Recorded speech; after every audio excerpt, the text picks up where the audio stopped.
Hello Tasmanians, Cripps Ambassador here. No matter where you are or whomever you are, remember this, you are Tasmanian. So say it loudly and say it proudly. Tasmania! Tasmania! Tasmania! Tasmania! Tasmania! Cripps, a toast to Tasmania. Nice one. Hello? Is this the mouthpiece?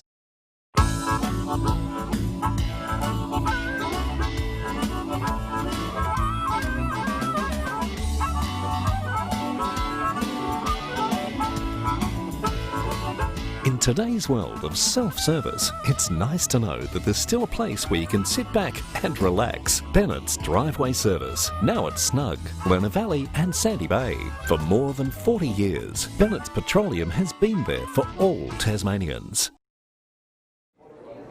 All it does is call. And when you hear it, then it's up to you to act. Know your limits and come back for them later. Forget yesterday and tomorrow. Be here now. Drive to the edge of the map and then drive further.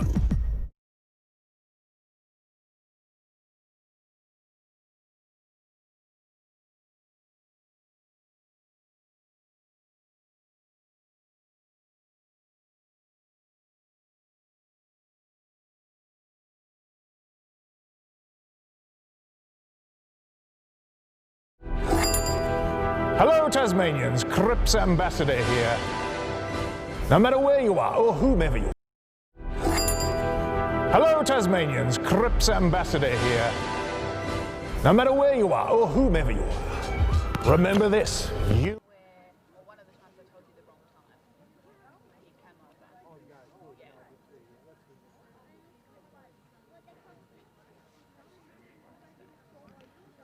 So good morning, ladies and gentlemen, and welcome to what is a very, very sunny KG5 park here in Glenorchy. It is the STJFL Under-13 ladies game, Glenorchy v Kingborough, and there is the Kingborough team just going through their last charges with coach Paige Flakemore. I've been down and had a bit of a chat to Paige. She's very excited. She's very much enjoyed this season. You can see some of the excitement from some of the young ladies who are very much looking forward to be on centre stage here at KG5. So as they lock arms, they've had a pretty good season. A lot of new parents to this group in both Kingborough and Glenorchy. They have had a good amount of numbers going through their team. 18 today, they'll have 17 go through. I think Mia Atherton has been a late withdrawal via injury. As we can see the Tigers getting their last minute instructions. And as we cast our eye back over, as Glenorchy now come out, and it's great to see them, there is their team that's come on. There's 12 girls that have been pretty solid right through the season. Coach Taylor Emanuel has very much enjoyed her journey so far with these girls as they've come up into the under-13 division. And we've got two very experienced campaigners there going to umpire this game of under-13 footy. The other thing that I've liked about it is that, of course, we speak every time we come out to this wonderful facility, the size of the ground. And the ground has been brought in slightly because it is vast, and it would take, I reckon, about 3 weeks to get from one end to the other.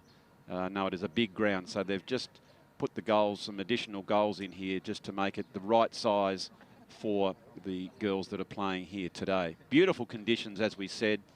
The sun's just coming up. Even the old veteran here, the Silver Fox, has got the shorts on and showing the old white bandy legs. But I think it's that time. You can smell it in the air.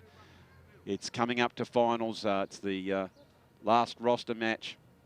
And then we move into the very exciting stages of the year.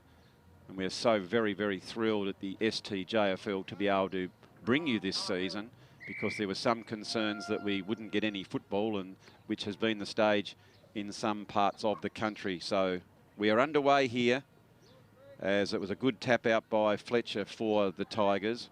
Running hard after it is Bristow. Bristow kicks that one down the wing. Nice long kick. The ascendancy going to Glenorchy in the early stages. Oh, beautifully done there. A forward move is just brushing that aside, but a great second effort there by the Tigers. And that one has been held up in the tackle. So it was a good play there by Lynch. You can see here she pickpocketed that one and tried to get it across, but it's been tied up in the play and a ball up will ensue. Well played there by Jones, one of the prime movers for Glenorchy. She's had a stellar season. Young Brooklyn Jones, very enthusiastic. I saw her and her mum and dad. They were having a bit of a group chat about what some of the thoughts were on today's game. And she's really, really pumped as the Tigers. Well played there by Bowring, trying to get it forward for the Tigers. Can't do so. It's tight and it will be a ball up. Umpires just trying to spread the girls out. Lovely throw up. Again, just reiterating, absolutely magnificent conditions here at KG5. End over end. Well bumped there by the Magpies. Picked up Stevenovic. Stevenovic goes forward. This particular attack is stemmed here by a very stoic defensive work there by the Tigers. Arching the back, going back on the wrong side. Nice play by the Magpies, trying to get it out to the open spaces. Does so now, picked up by Ponting. Ponting goes around into that forward pocket. Was a lead coming out by Bristow, but unfortunately it ran a little bit too fast for her. And it was a good position though for the Magpies. It's gone out of bounds in their forward line. So the umpire decides to throw this one up. So again, Fletcher goes the ruck. She goes a bit of a header, a bit of soccer skills there. It spoils down to another defender, gets it up towards the wing position. Fierce context in there. Well played by White for the Tigers. She gets it to the true centre half forward position. Summers is there, tries to get a handball in. There is a nest of Magpies. Have a look at that. There's 5 Magpies on that one to 1 Tiger. So they're running and hunting in groups as that's Chloe Webb, gets the bump. Now they escape. Well played by Bristow. Bristow down to the deep forward line. But again, that full back line of the Tigers is standing very, very tall. With 3 minutes gone, they've been under plenty of pressure. Comes back to Ponting. She's been very prominent early. She's had a pretty good season, has Ponting. And again, another ball up. And there'll be a few ball ups because the intent on both of these teams is to try and grab that ball and trying to keep it in. And you can see there's quite a few bodies around the ball. Good bump. Well played there. It's Bristow again for Glenorchy. She picks it up, goes deep into the attack, but the Tigers standing tall, playing on. That's an aggressive sign by the Tigers. I know that's what Coach Emmanuel said. If you get an opportunity, she said, I'd like you to play on at all costs. Well done now. That was Gatehouse who got it out wide. Going in hard now. You can see a fierce contest. That's Brooke Dare. I haven't seen too many number 98s, but maybe she's going to make that number famous. Why not? Make it her own. Brooke Dare was going in again. So here's a big chance. The only one there is Fowl. Fowl picks it. She evades one. Goes back in again. Gatehouse is onto her. She goes onto that right side. That's dangerous play, but good skills there by the Magpies to try and set this attack up. So with 4.5 minutes gone, the game's being played really between the two half-back flanks as Stevenovic tried to get that ball up. Couldn't do so, but she's working really hard. Here's a big chance now for the Tigers in Tumney. Tumney's at the bottom of the pack. She's bumped over. Well played by the Magpies. Going again. Fierce contest. Well played by them. It's Summers who picks that one up. Summers into the half-forward flank. The Magpies are there. That's Apted. She's bumped over. That was really fierce play. That's 1 and 2 second efforts. Well played by them. It's Fletcher. Goes toward an unguarded goal. And a big, strong bump over there was Phoebe Gatehouse that was providing some terrific work here as a nice clearance there by the Magpies. It gets it out of harm's way just for the moment. But that was a really good attack by the Tigers and a good build-up. That's Holbrook Dobson for the Magpies. She goes into the half-forward flank. Tigers are there. What a great contest we have on here. I hope you're enjoying the telecast. It's only 5 minutes old and you can see the intent on these girls. They're going in very, very fiercely as that's a good handball. Comes out to Neve Hagan. Hagan goes forward. You can see they're going back, taking a nice mark is Brooklyn Jones. And cleverly, we can see here on the Mood Food replay, this is that good passage of play by the Tigers.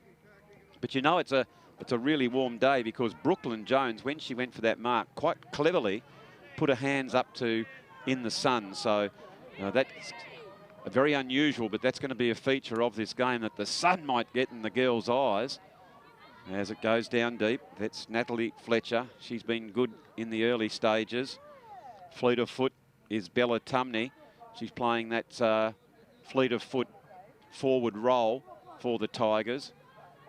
Comes out now, a bit of an opportunity. I think that might have been towards Gatehouse. Couldn't quite bring it in.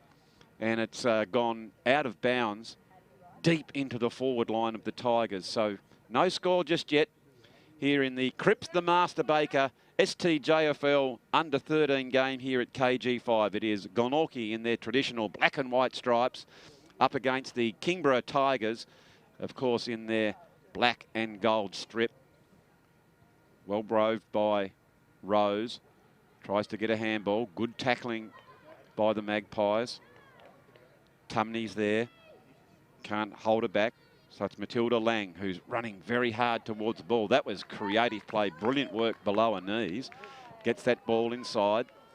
No one's there for the Tigers, so sprinting out is Polly Summers. Under plenty of pressure. The Magpies, again, doing a great job in defence. So both defences have been under a fair amount of pressure, but they've been holding up very, very well. Ball now in dispute. You can hear from the very experienced umpires to say, play on. Good lead out now. I think that might be Bristow. Bristow's looked very, very likely. She's a good athlete. Getting it down to the full forward area. It was Lynch who comes out. There's Fairline. She's under extreme pressure down back, and she's done a good job so far. Her pocket has been picked as the handball comes over towards Ponting. And Ponting has put that one through for a goal. And that's the first score of the game. And it goes to Ponting. As we might have a look at that one again on the Mood Food replay. But it was just weight of numbers. Here you can see it was Lynch with a very good tackle. Hanlon came out to provide a good shepherd. Handball came over towards Ponting. And Ponting has snapped that one through for a goal. So nicely played there by Ponting. And if we just check the Jackson Motor Car Company scoreboard, it reads Glenorchy 1 goal straight 6 to the Kingborough Tigers yet to score, but it's just looking at our laptop here and it's been 50% each in their forward line. So a very, very even encounter here at KG5 in, as I've alluded to, magnificent conditions, just beautiful for football. Not a bad crowd in. Some very enthusiastic parents and grandparents, which is wonderful. Good to see them in here. That one's paid a little bit too high, I'd suggest, and nothing is getting to escape the experienced umpires. So the free kick there goes to the Tigers. They go out wide, looking for Rose. Rose, oh, I haven't seen that too many times. We're holding the person, but holding them by the pigtail. Yeah, the old pigtail there, Andrew. It's Martin Duffy up here on the camera, just helping you out with the commentary here. Oh, yeah, g'day. That was the only time I've ever seen that was a Carlton game when Bruce Dool had his hair pulled with the headband, but I've never seen that happen before. So it was the free-flowing locks, and welcome to you, Duff. It's nearly 10 minutes gone. It's been a very entertaining game of football so far. It's been testing the back lines out, plenty of run through the middle. And it's going to be a very hard game to pick, I would have thought, these two teams. but very exciting to bring what is the growing part of junior football, or football in general, is in the female division, and it's wonderful to see as it's well picked up by Lang. Tries to get a handball out, but it was Sproul doing the hard work for the Magpies. Kicks it down towards their forward zone.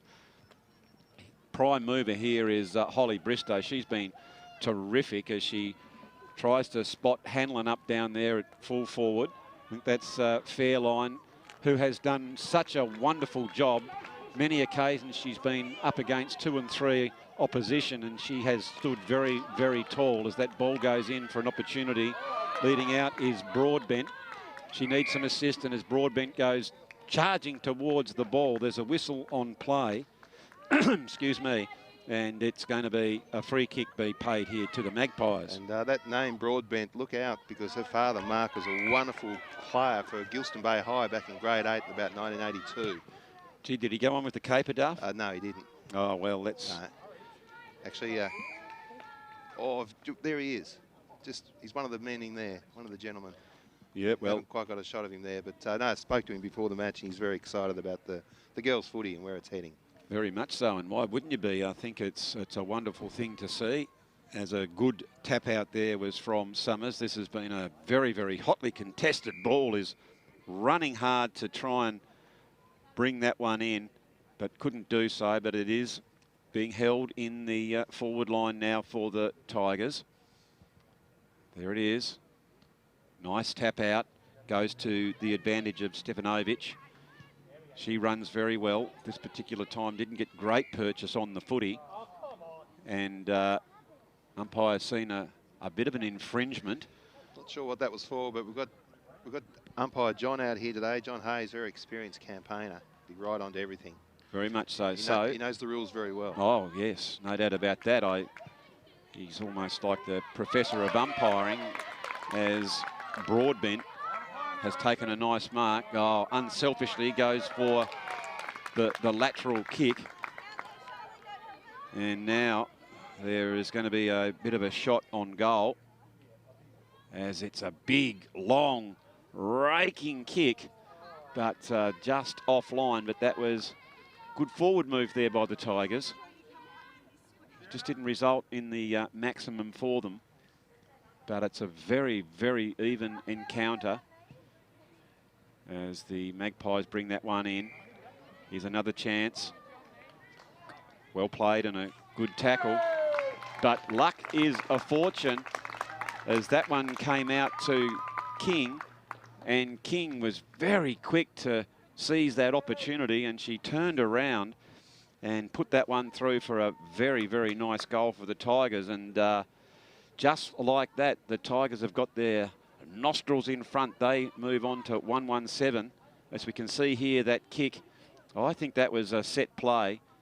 The Tiger, Aria King, just got off her player and brilliantly noticed and spotted her up beautifully, as we saw there on the Mood Food replay. And the Tigers have got their first goal. So we are very much deep into this first quarter in the under-13 girls division. Again, the whistle has gone. I think that was a scrag in play. And the Tigers will take that free kick. They need to get it moving pretty quickly here. Not a lot of time. Probably go down the centre of the ground, I would have thought. The shortest way home. Here they go. That's a nice pass. Gee whiz, that was good play by the Tigers. Somewhat slack defending by the Magpies. Let them play on. Quick kick. And just like that, that's terrific play by the Tigers. I think that's, not sure if that is Addison Broadbent, is it? No, it's, I think that's Josephine Rose. Gee whiz, she's been tremendous so far. Josephine Rose, she's got plenty of the kicks.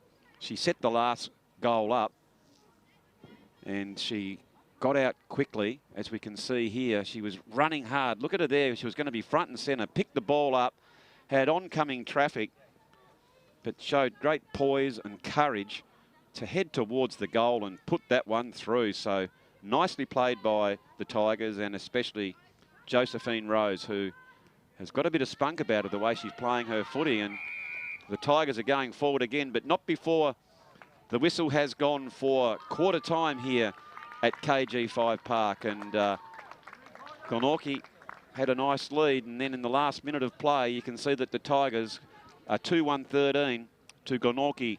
1 goal straight 6 for the visitors, the Tigers.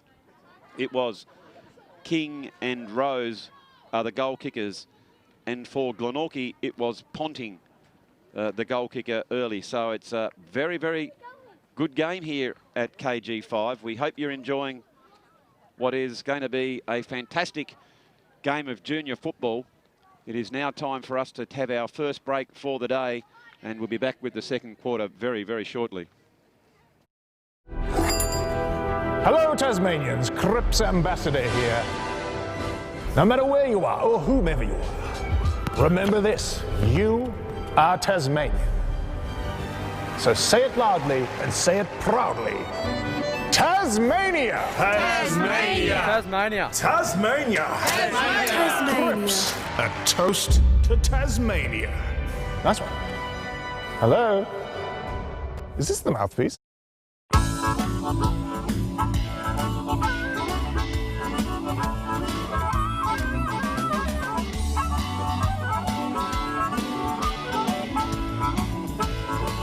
In today's world of self-service, it's nice to know that there's still a place where you can sit back and relax. Bennett's Driveway Service, now at Snug, Lerner Valley and Sandy Bay. For more than 40 years, Bennett's Petroleum has been there for all Tasmanians. All it does is call. And when you hear it, then it's up to you to act. Know your limits and come back for them later. Forget yesterday and tomorrow. Be here now. Drive to the edge of the map and then drive further.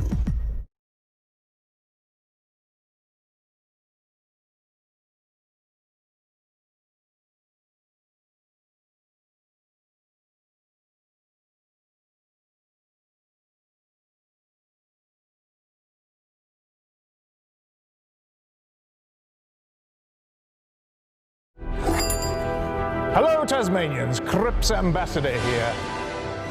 No matter where you are or whomever you are, remember this: you are Tasmanian. So say it loudly and say it proudly. Tasmania! Tasmania! Tasmania! Tasmania! Tasmania! Cripps, a toast to Tasmania. Nice one. Hello? Is this the mouthpiece?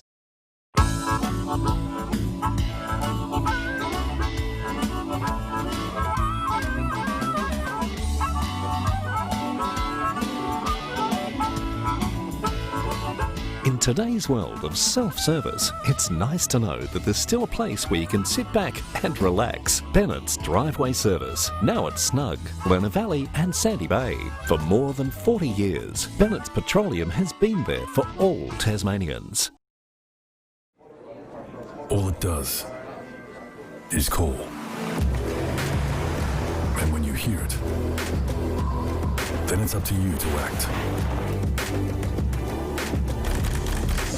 Know your limits and come back for them later. Forget yesterday and tomorrow. Be here now.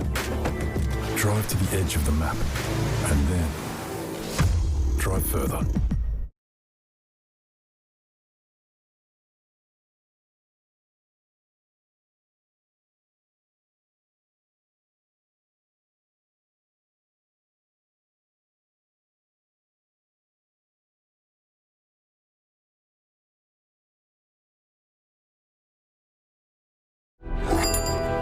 Hello, Tasmanians. Cripps Ambassador here.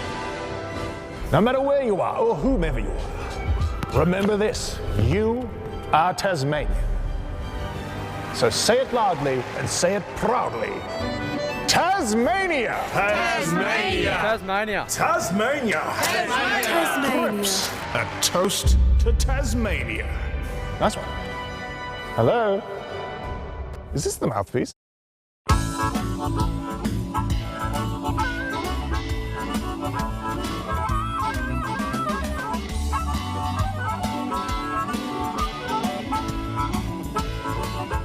today's world of self-service, it's nice to know that there's still a place where you can sit back and relax. Bennett's Driveway Service, now at Snug, Lerner Valley and Sandy Bay. For more than 40 years, Bennett's Petroleum has been there for all Tasmanians. All it does is call.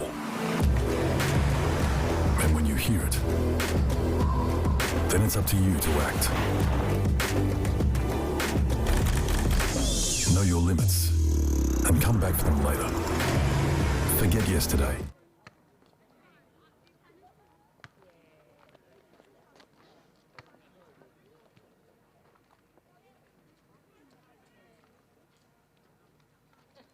Look hard back there, Chloe. Come on, Joyce.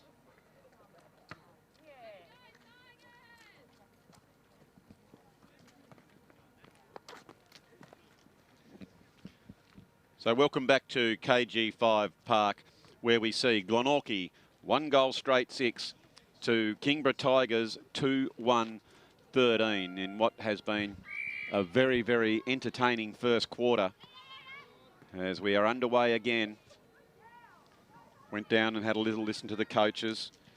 Taylor Emanuel for Glenorchy was really thrilled with how they went about it. She just said they have to tighten up slightly, and those little lapses in concentration which cost them 2 goals. But in general play, she was really, really excited on how they were going about their business, as was Paige Flakemore for the Tigers. And what I enjoyed about going to listening to the coaches was how they emphasised positivity, which was wonderful, and emphasised about what we can do, not about what things that they can't do. So congratulations to both coaches down there. I was most impressed by how you address these young ladies.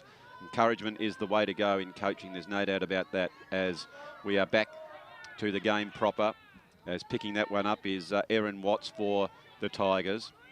She is dispossessed and the ball goes freely out towards that wing position. Working hard at the bottom of the pack was Gabby White there for the Tigers, and she is able to get that one again through strength. Gets it out to a teammate in Hannigan, who goes forward. Another handball from Gatehouse over towards Fletcher. And Fletcher has put that one through for a goal, and that is as good a team goal as you'll see in any division of football anywhere. As I go to my very friend Jerry to get the Mood Foo replay going there. Jerry, that was a cracker of a goal. I think we need to have a look at the whole thing from back to front, as that was wonderful play there by the Tigers. And here is that said Mood Food replay. Look at the determination by the Tigers to just keep that ball moving. And that's what I like, the sharing of the ball there. Gatehouse didn't blaze away. She saw that Fletcher was in a better spot, and tremendous work there by the Tigers. They are gaining in confidence as the minutes tick by in this game of under 13 STJFL football. There is Sproul for Glenorchy, dispossessed. It was Bristow who was there. I think there was a player held without the ball, and it is indeed going to go to Holly Bristow. She's been very good in the opening quarter of this game. She looks to go long, deep into the attacking zone. That's a dangerous play. Well picked up by Josephine Rose, who's been absolutely fantastic, impenetrable really back there. She's been so good as Gabby White arches her back, good athlete. There is Goodsell. Good hands by the Magpies there, and what I like, they were looking to bring each other into the game. Gabby White was there, and she was dispossessed and held without the ball, and she's given away the free kick, and Glenorchy now will take this free kick. They go back in towards the centre of the ground. Ball is in dispute. Holbrook Dobson was at the bottom of the pack, and that was kicked off the ground there by Neve Hagan. And of course, in this competition, very much encouraging to lean down and pick it up below the knees. So it is Holly Bristow beaten to it this time as the Tigers go lateral to try and find some open space. There is Sproul and Fairley fighting very hard for the ball. And it is now going to be a Glenorchy free kick, and it is Brooklyn Jones to take the kick. Jones, a left footer. Nice kick hop. Yes, welcome back there, Duff. And that's a strong mark by Holly Bristow. And Bristow, I think she's probably a little bit too far out here. She's going to look for a lead. You can see her now just glancing around. And she goes that pass out to the advantage. A good lead here. There is Hanlon with pace trying to get towards the ball. Strong tackle by Lynch. And the umpires come over and said he's going to reward that tackle for holding the ball. And you like to see your forwards tackle like that, Duff, don't you? Oh, it's very important. They call it forward pressure. When you haven't got the ball, you've got to try and lock it in, either via a tackle or just put your body across. Very much so. And Duff, just quickly while I do have the advantage of someone so wise as your very good self who've watched a lot of football, is that one of the things that's changed in the modern game, is that forward pressure? Definitely. I played footy about 30 years ago, and I just remember if you didn't have the ball, you'd give up. You just, oh, well, it'll come back later on. But no, it's about, if you haven't got the ball, try and put as much pressure on the opposition in your forward half as you can. Yeah, it's that locking in. That's a really good insight to the changes over that 30-year period as Glenorchy try via Brooklyn Jones to get that big left footer back into the area of danger, and couldn't quite do so because of wonderful defensive work by the Tigers. Here's a big chance though, as the Maggies pick that up. It was in a pretty tight angle, and again it was pressure from the defenders of the Tigers, and the one I do like is Josephine Rose. So well played by the Tigers, and the Magpies, they are on the march in this quarter. They're fighting very hard. As we see there on the Jackson Motor Car Company scoreboard, it is the Tigers 3-1-19 to Glenorchy 1-1-7. Excuse me, as Rose brings the ball back out towards Summers. She is dispossessed and didn't dispose of it clearly there. And Ava Sproul has taken the free kick. You can see there are 3 or 4 Magpies there as they can get it over the back, but it is Rose who picks it up. She's assisted there. We can't quite tell that quick whistle that goes sometimes here, and it's Brooklyn Jones who's taken the free kick. That's a tight angle, and Jones has put that through for a goal. What about that kick, Duff? Oh, on the left foot. That's a beautiful kick. Nonchalantly went back and went, I can kick a goal here, and made it look easy, Andrew. Yeah, she did, didn't she? Let's have a look at that again. I love the way she's just sort of going back. She can see here what she did there, which was so clever, Duff. She got an extra metre, which was able to get that goal as Josephine Rose sort of turned her back slightly on the play and ran towards the goal to defend it, but left the mark. And that gave the goal kicker and the very, very smart thinking Brooklyn Jones an extra metre. And she's taken it with interest and slotted through that goal. And wow, we've got a tight ball game on our hands here.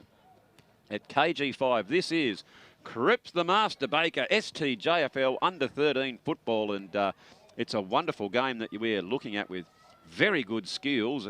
Coming out now is Hanlon for the Maggies, providing a good contest at the bottom of the pack. Leaning down to pick up the ball now was Polly Summers. Have dragged that one over towards that open space as we looking for the pace setters here. Picked up by Holbrook Dobson. She was beset upon there by a rampaging Scarlett Fell. Comes inboard. Fairley is there to guard the forward, which was Madeline Lynch for the Magpies. And that ball has crossed the line, so it comes back to our experienced campaigners in the lime green. Oh, Johnny Hayes, if he's not doing the goals in the SFL on a Saturday afternoon, he's out here with the kids, officiating in the middle. How many games do you reckon he's done, Duff? I spoke to him a couple of weeks ago. Apparently he's clocked up nearly 500. Well, bad effort, 500. Yeah. Brilliant work. Isn't it great to see that he's still out there and giving his wisdom to these young ladies who are just only in the infancy of their careers, as another nice mark taken by Rose, dispossessed. This is the alarm bells ringing for the Tigers deep in their defensive area. As the Magpies pick it up, they try and get it out. Ball in dispute, pushing it forward. Nearly 9 minutes gone in the second quarter here of the under-13 clash, as the Magpies errant in that kick as it goes towards the boundary line. And have a look at the pace there. In 500 odd games, Duffy, he hasn't lost a metre at all, has he? No. I reckon he'd go all right in 100 metre sprint. He's shuffled very, very swiftly there towards the onion. Up it goes. Good tap out. Well played there by Brooklyn Jones. She's got a terrific vertical leap. And this young lady, Matilda Lang, she's played on very, very quickly. Now there's plenty of space. Lang was good enough to kick that ball in. She sprinted very swiftly. Phoebe Gatehouse is there. Very unselfish footballer. Bella Tumney picks that one up. It's very close to the line and in fact has gone over, and we go that one back to the umpire. So nearly 10 minutes down in this enthralling game of football in the STJFL under-13 girls division.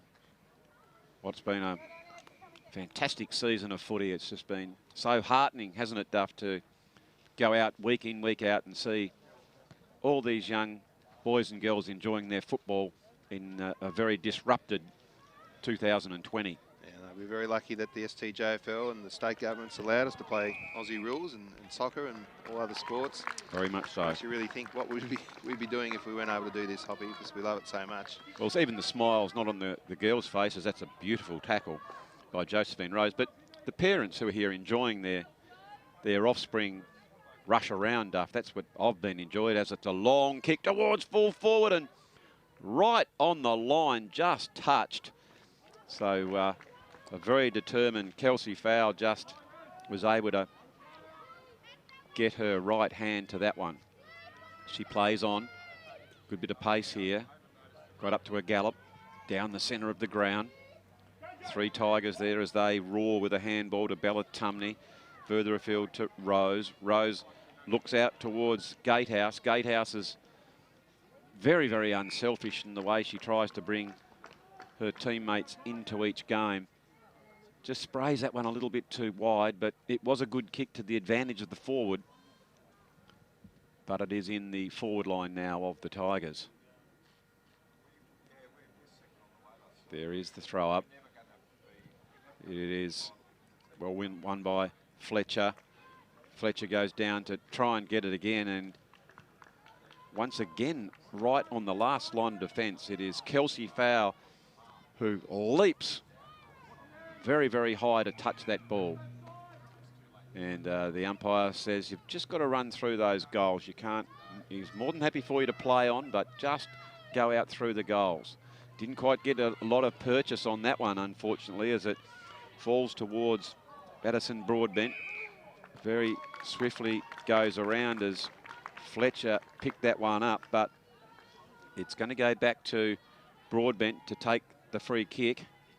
Umpire just asking the player, that's the mark. And we're just waiting for the footy to come back. Here it is. So another opportunity for the Tigers. I would have thought maybe a little bit too far out. Would you back it from there, Duff? Oh, just pop it up to the square. Yeah, yeah, look at that. There's your wisdom again. As it goes up to the square, you can see the Magpies under plenty of pressure are pushing way through. What determination by Aria King. I didn't know how she was going to get through there, and she just found a way as she barged her way through with determination, etched across her face. As we see here on the Mood Food replay, that ball coming in there as a nest of magpies.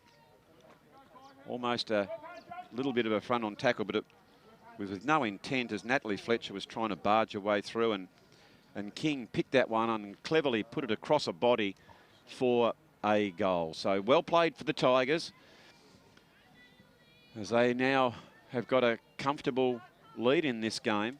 As we just check the Jackson Motor Car Company score, but it says Kingborough Tigers are 4-3-27. although that's going to be increased to 4-4-28 to Glenorchy 2-1-13. Only 14 minutes gone in the second quarter. We hope you're enjoying the coverage of this game. It's been our delight here at Duff TV to bring you the live streams throughout the year.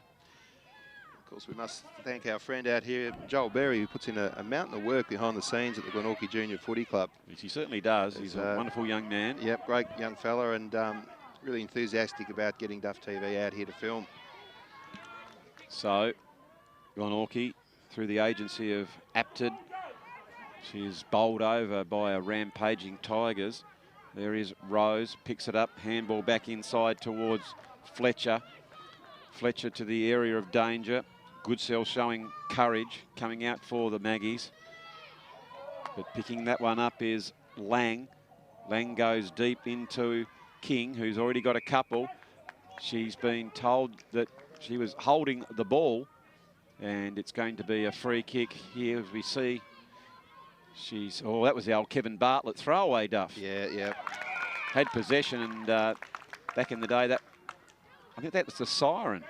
It was play on in the old days, but it was a good rule change, because, I mean, otherwise players would be picking it up, and as they get tackled, they just throw it away like that. But, yeah, no, that's half-time here. It certainly is half-time here at KG5, and let's just check on that score.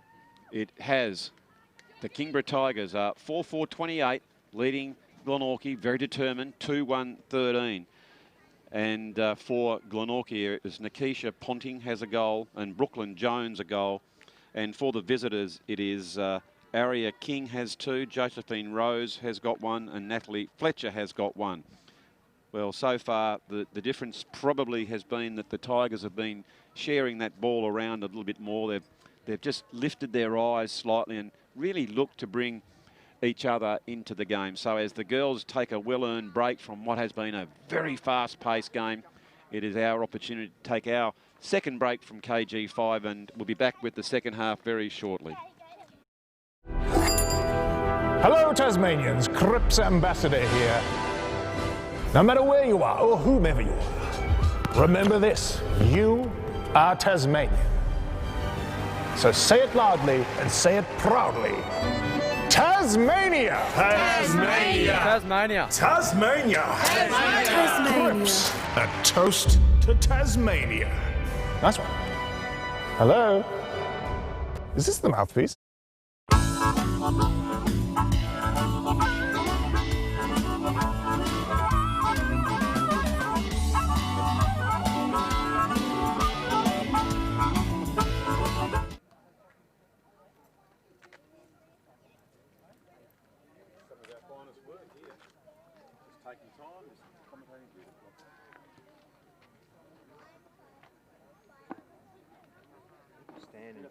The morning muesli. The Tigers in Tumney. Tumney's at the bottom of the pack. She's bumped over. Well played by the Magpies. Going again. Fierce contest. Well played by them. It's Summers who picks that one up. Summers into the half-forward flank. The Magpies are there. That's Apted. She's bumped over. That was really fierce play. That's 1 and 2 second efforts. Well played by them. It's Fletcher. Goes toward an unguarded goal. And a big, strong bump over there was Phoebe Gatehouse to the half-forward flank.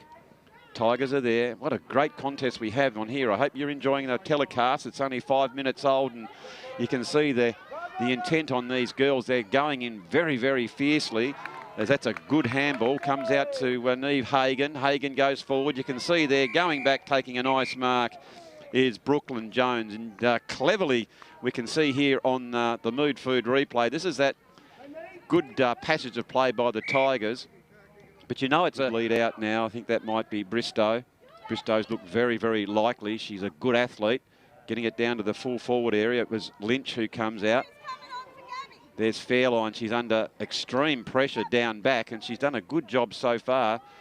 Her pocket has been picked as the handball comes over towards Ponting.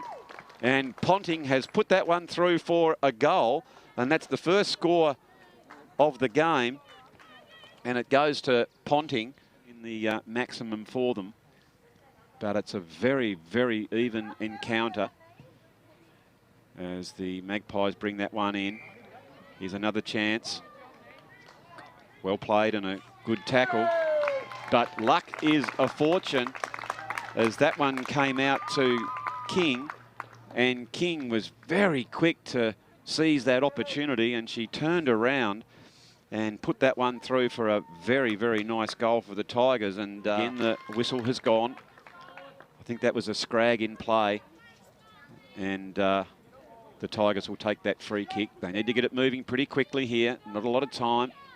Probably go down the centre of the ground, I would have thought, the shortest way home. Here they go. It's a nice pass. Gee whiz, that was good play by the Tigers. Somewhat slack defending by the Magpies. Let them play on. Quick kick. And just like that, that's terrific play by the Tigers. I think that's, not sure if that is Addison Broadbent, is it? No, it's, I think that's Josephine Rose. Gee whiz. Out towards that wing position. Working hard at the bottom of the pack was Gabby White there for the Tigers, and she is able to get that one again through strength. Gets it out to a teammate in Hannigan, who goes forward. Another handball from Gatehouse over towards Fletcher. And Fletcher has put that one through for a goal, and that is as good a team goal as you'll see in any division of football anywhere. As I go to my very friend Jerry to get the Mood Foo replay going there. Jerry, that was a cracker of a goal. I think we need to have a look at the whole thing from back to front, as that was wonderful play there by the Tigers. And here is that said Mood Food replay. Look at the determination by the Tigers to just keep that ball moving. And that's what I like, the sharing of the ball there. Gatehouse didn't blaze away. She saw that Fletcher was in a better spot.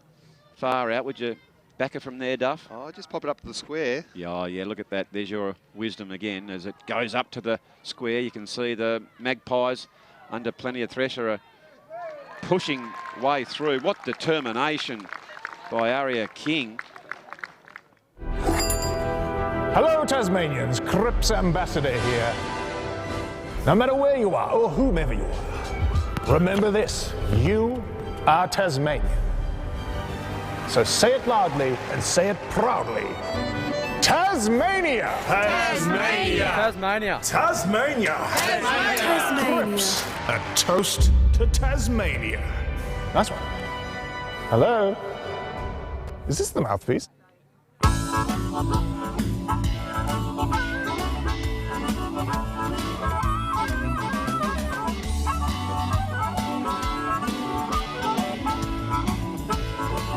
In today's world of self-service, it's nice to know that there's still a place where you can sit back and relax. Bennett's Driveway Service, now at Snug, Lerner Valley and Sandy Bay. For more than 40 years, Bennett's Petroleum has been there for all Tasmanians. All it does is call. And when you hear it, then it's up to you to act. Know your limits and come back for them later. Forget yesterday and tomorrow. Be here now. Drive to the edge of the map and then drive further.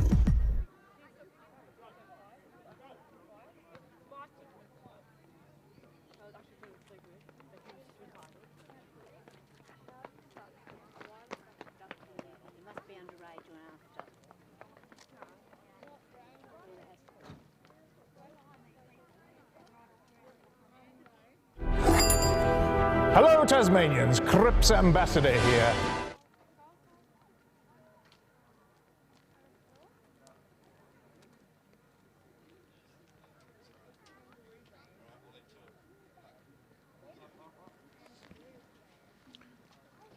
Welcome back to KG5 here at Glenorchy.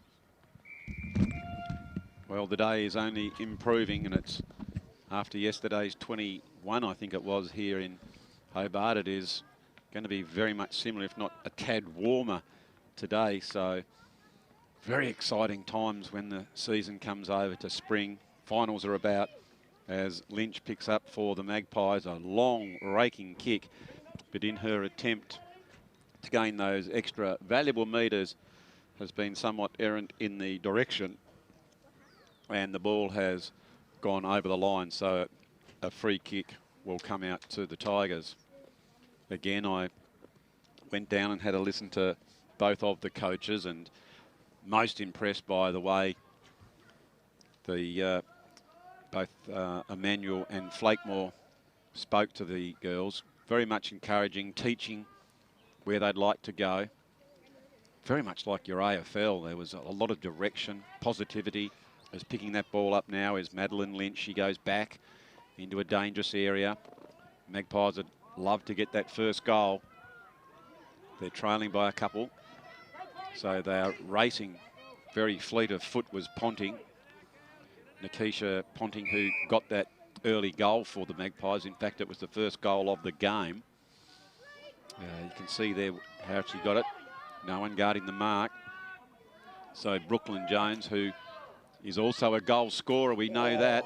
She's kicked that a long, long way and just across the body slightly there, Duff. I heard you in the FX microphone. You thought for a minute there that might have gone through. It's like Buddy Franklin, real raking left foot. Very good analogy there, Duff. Yeah, I'm informed with my, you know. You know, it was a scything kick, today, wasn't it? And that was the Franklin-esque-ness of it. The way her foot went slightly across the body. That's the reason why it tailed away there. Just get that leg a little bit straighter to the target, and it'll bring that ball back next time. But she's only new to the caper, is Brooklyn Jones, and showing a lot of potential. Working hard. That was Scarlett Fell for the Tigers. She's very much in and under. Bowering gets it for them, but here is Brooklyn Jones again. Brooklyn Jones goes deep into the attack. She was looking for Stevanovic, and Stevanovic didn't quite make the ground up. So our umpires will ball this one up. Here we go.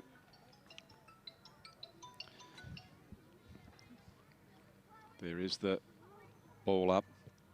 Jones went up for the Magpies. Couldn't make any suitable impressions. Nice play by Goodsell, but that was interrupted there by Gabby White. Well played by her. She's looking towards Broadbent. Comes out, stolen from underneath her nose by the Magpie defenders. But it's going to come back with interest as Chloe Webb comes in. Nearly a mark by Broadbent, but she's got plenty of opposition. She's down low, and beautiful pick up below the knees from the Magpies. They are very stoic so far in this third quarter, not giving an inch. Bristow's there. Ambles looking for a rampaging Holbrook Dobson. It's the Tigers who get that kick, and here comes the pace of Ponting. Oh, that was unfortunate, Duff. She went the bounce, but just left it behind. Oh, that happened to me a few times in my career. Well, that's because you were very fast. I mean, I don't know how the skill that you had to be able to bounce it and collect it when you're about a 10.2 100-metre runner, weren't you? About 10.5 back in the day. Yeah, 10.5. Well, I mean, very swift. So now, Tigers just taking their time. 4 minutes gone in this third quarter. Trying to hold two. Good tackle, brilliant tackle by Rose. And Rose has been rewarded. She almost tried to wrap two in that tackle. She plays on very quickly. She likes to play on, doesn't she? I noticed that in her play. Very much so, Duff. If she can gain an extra metre, she'll do so. Here is Hagan. Hagan looking towards King, who's coming out. King might have been held without the onion, I think, there, and she's going to have a free kick. No one on the mark. She could turn round if she's got the game sense. Oh, now someone's come over. Just having a look around. Probably a little bit too far out, maybe. Now she's...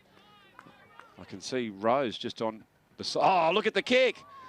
I spotted up Rose, and she... What a very tricky kick there, Duff. Yeah, really faked it really well, didn't she? King looked for all money as if she was going towards the goals, and she saw the vacant area, and Josephine Rose parked herself there at centre half forward. She took that mark and then nonchalantly put that one through for a very creative goal. Good team play there, Duff, by the Tigers. Yeah, no, great footy. Took advantage of just that loose player. And here we go on that Mood Food replay. That's a lovely kick for goal. Very square, and you can see the two girls down back for Glenorchy tried in vain to get their fingertips to it. They're very tall, good vertical leaps, and just couldn't reach it. So here they go again, are the Tigers, getting a handball out.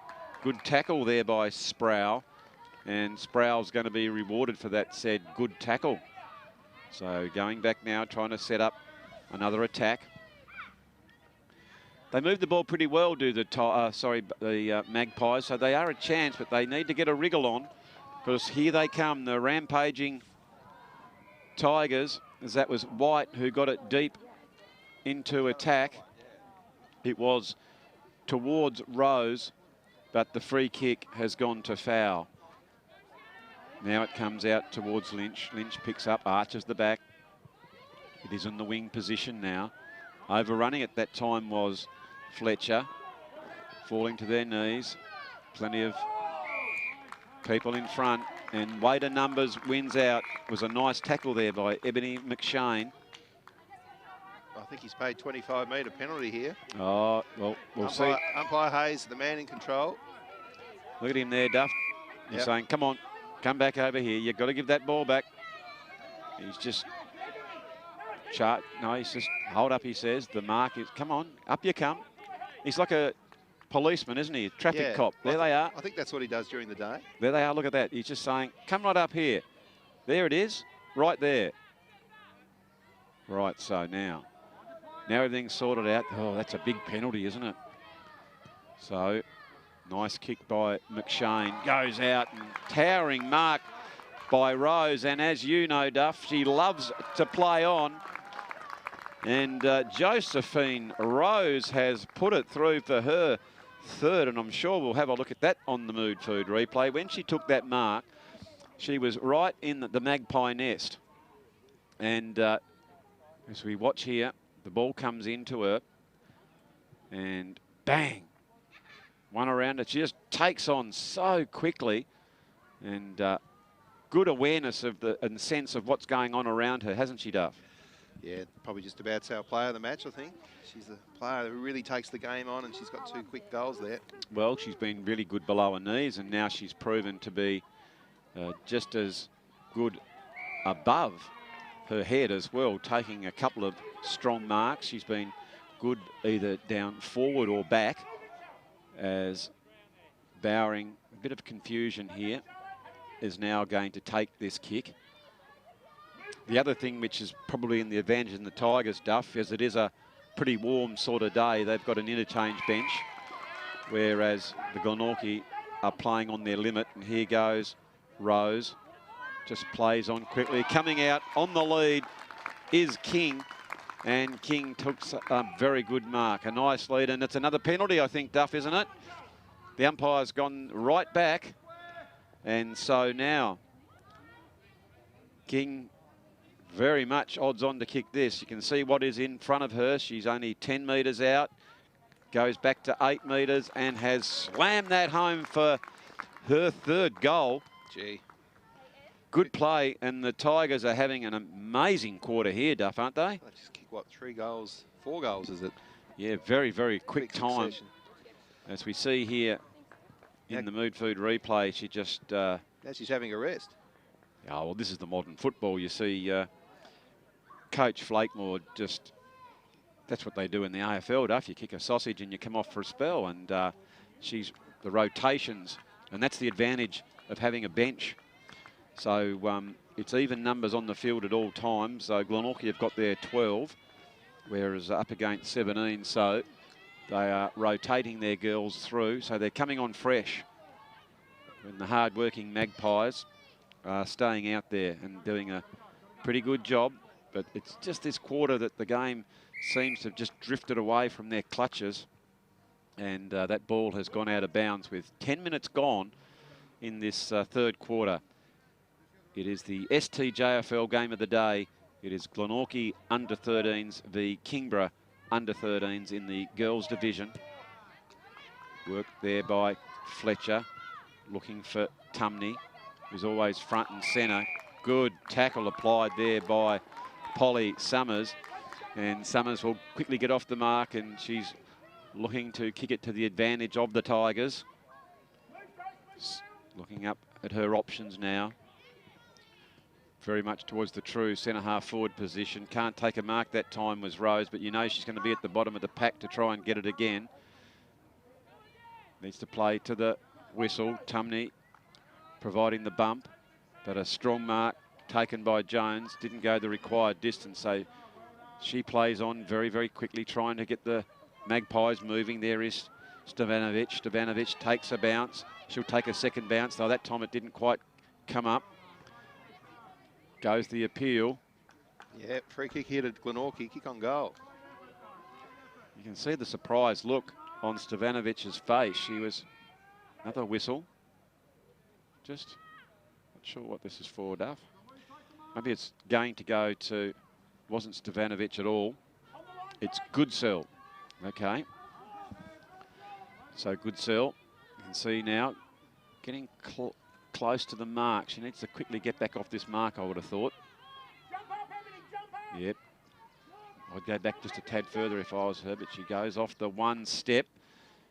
Didn't get a lot of momentum through the ball there, and through for the minor score. Do you think the umpires at this level of footy, as the girls are learning, could maybe just encourage the girls to get back off the mark? Are they allowed to do that in the STJFL? Absolutely, Duff. Mr. Vice President. Yeah, absolutely. You'd want everything to be done like that. As quickly playing on. What about that? By Nikisha Ponting.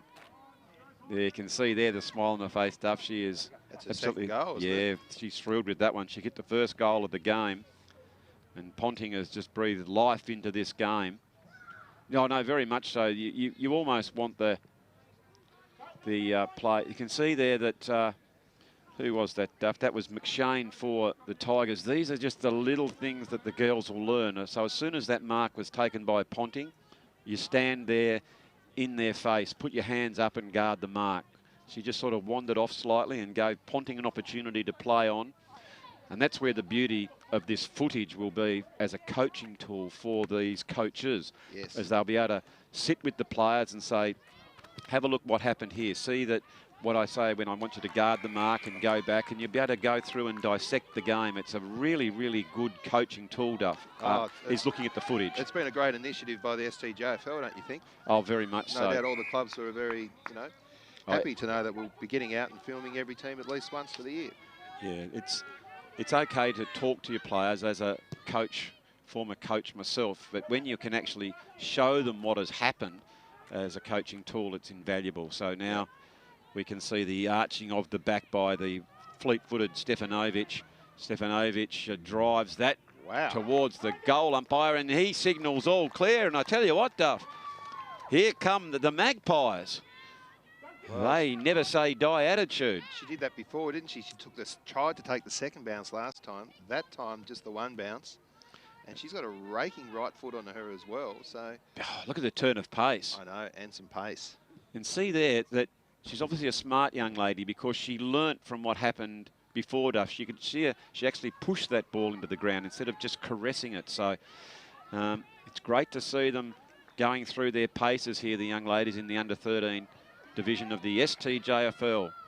It's a quick kick by the Magpies. And they've got a little bit of spark now, the Magpies. Oh, yes. They were flat in the first part of this third quarter. They're standing tall. Also, the supporter group too. They were sitting down. Now they're standing up. As here goes Stefanovic again. You know, she's got pace. She's evaded one. She's evaded two. She's gone around three. She's looking towards Hanlon at full forward. Hanlon's coming out. Can she pick this one up? She's trying valiantly and couldn't quite get it. But it comes back towards two of their prime movers. Here is Bristow. You can hear on the effects for the second effort. As Bristow, she's got plenty of efforts. She's being harassed by Lang. Three-quarter time, is it? No? Yep, it is three-quarter time. You're quite right, Duff.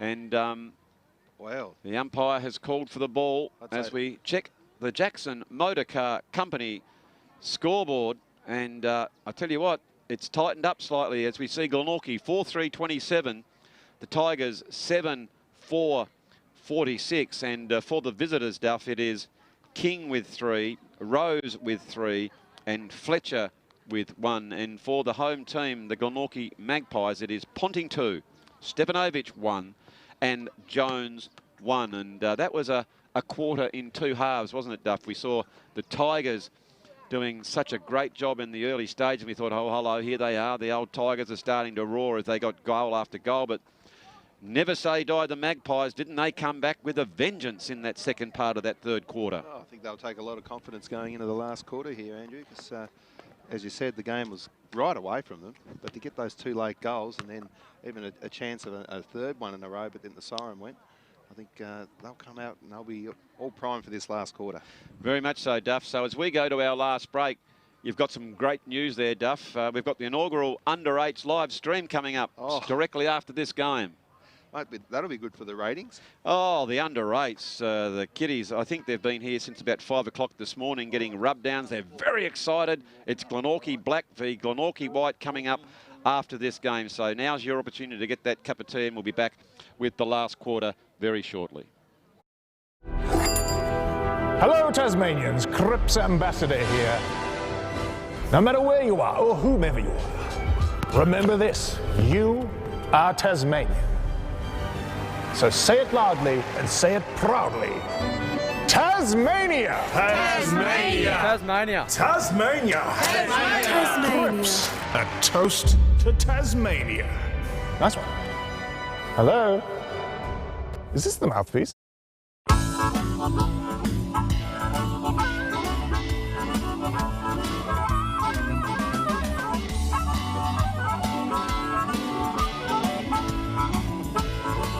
In today's world of self-service, it's nice to know that there's still a place where you can sit back and relax. Bennett's Driveway Service, now at Snug, Lerner Valley and Sandy Bay. For more than 40 years, Bennett's Petroleum has been there for all Tasmanians.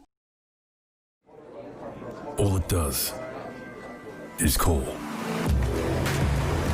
And when you hear it, then it's up to you to act. Know your limits and come back for them later. Forget yesterday and tomorrow. Be here now. Drive to the edge of the map and then drive further.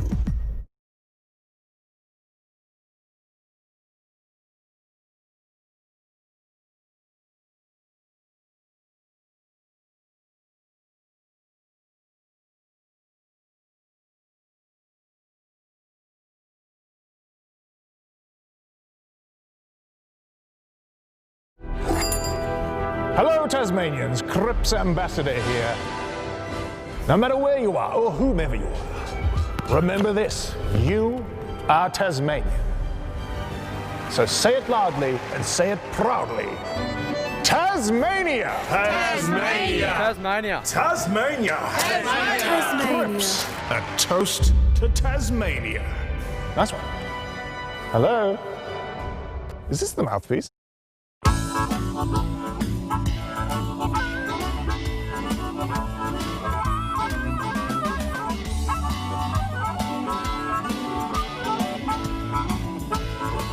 In today's world of self-service, it's nice to know that there's still a place where you can sit back and relax. Bennett's Driveway Service, now at Snug, Lerner Valley and Sandy Bay.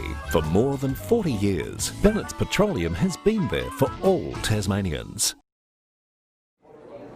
All it does is call. And when you hear it, then it's up to you to act. Know your limits and come back for them later. Forget yesterday and tomorrow. Be here now. Drive to the edge of the map and then drive further.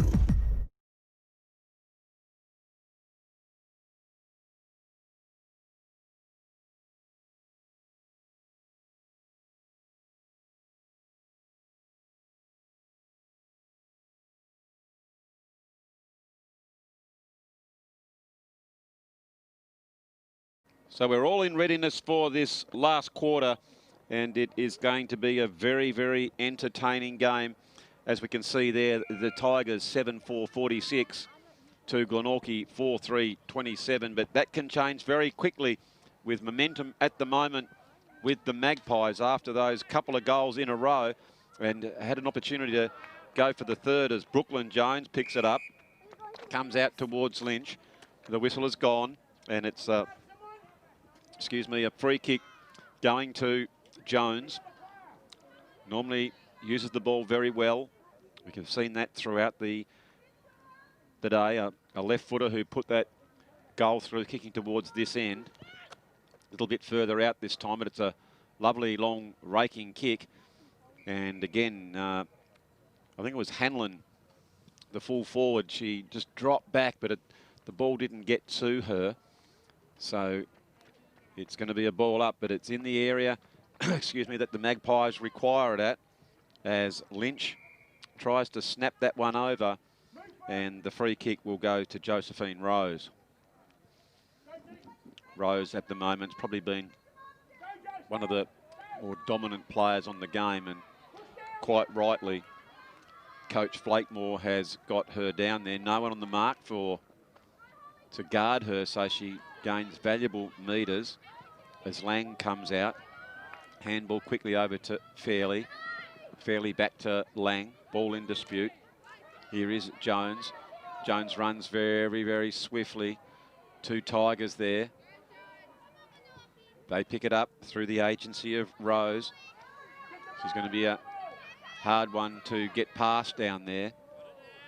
I think just having a quick glance there, Duff, that Hanlon might be just playing that little bit too deep for the Magpies. You might have to just move up, I think. But it's now down the other end. Picked up by Broadbent. Gets a quick handball out to Summers. And a shot on goal is just wide. And it's the first blood has gone to the Tigers, and it is a point.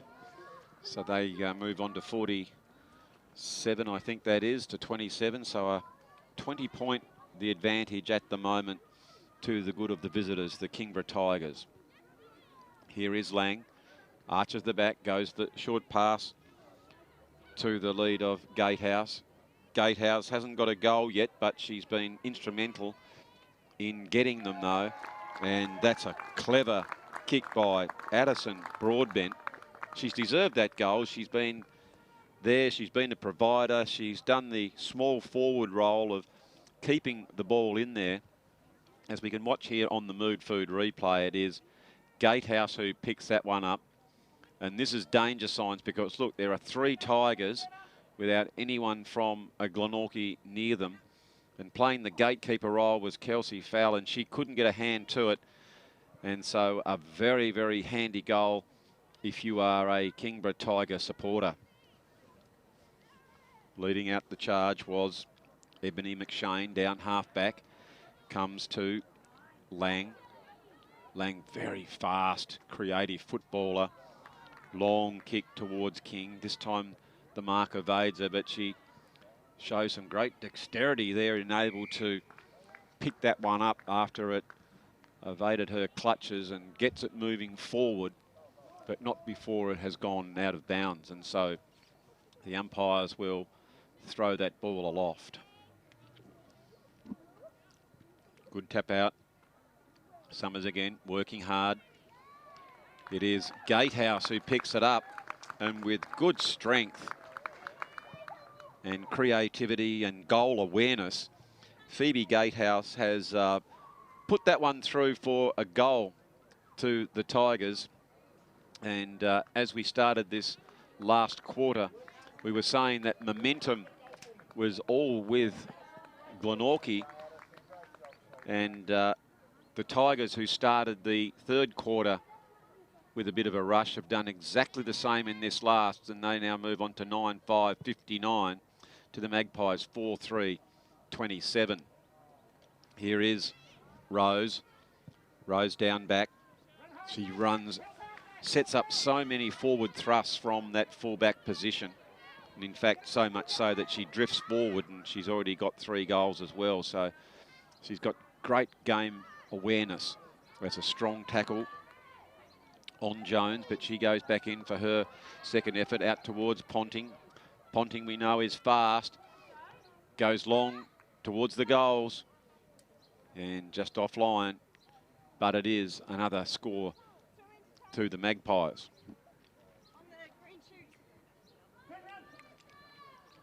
Really sunny conditions out here at KG5. It's, again, supposedly up to about 20 odd degrees today. As we arrived this morning, it was around about that 15 mark early, so it's only going to get warmer. And it's great to see. Finals football is about to start as Ponting picks that one up.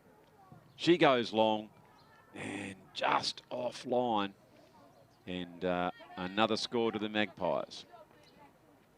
As Hanlon showing great sportsmanship, gives that ball back to Rose. And Rose just decides to take the game on. Long raking kick. She kicked that all of 30 metres and she gained 20 on the run in. So very smart footballer. Fairly kicks it down to that wing position. And Bella Tumney, who's just infringed slightly, I think. And so the free kick will go to Goodsell. Goodsell out wide. Good kick. It was Bristow who was there. Couldn't quite take it. Running out hard was Webb. Done a good job down back. Magpies have the opportunity now through Brooklyn Jones. She's normally a pretty good kick. It was a long kick. Had plenty on it, but just didn't quite have the accuracy on that particular occasion.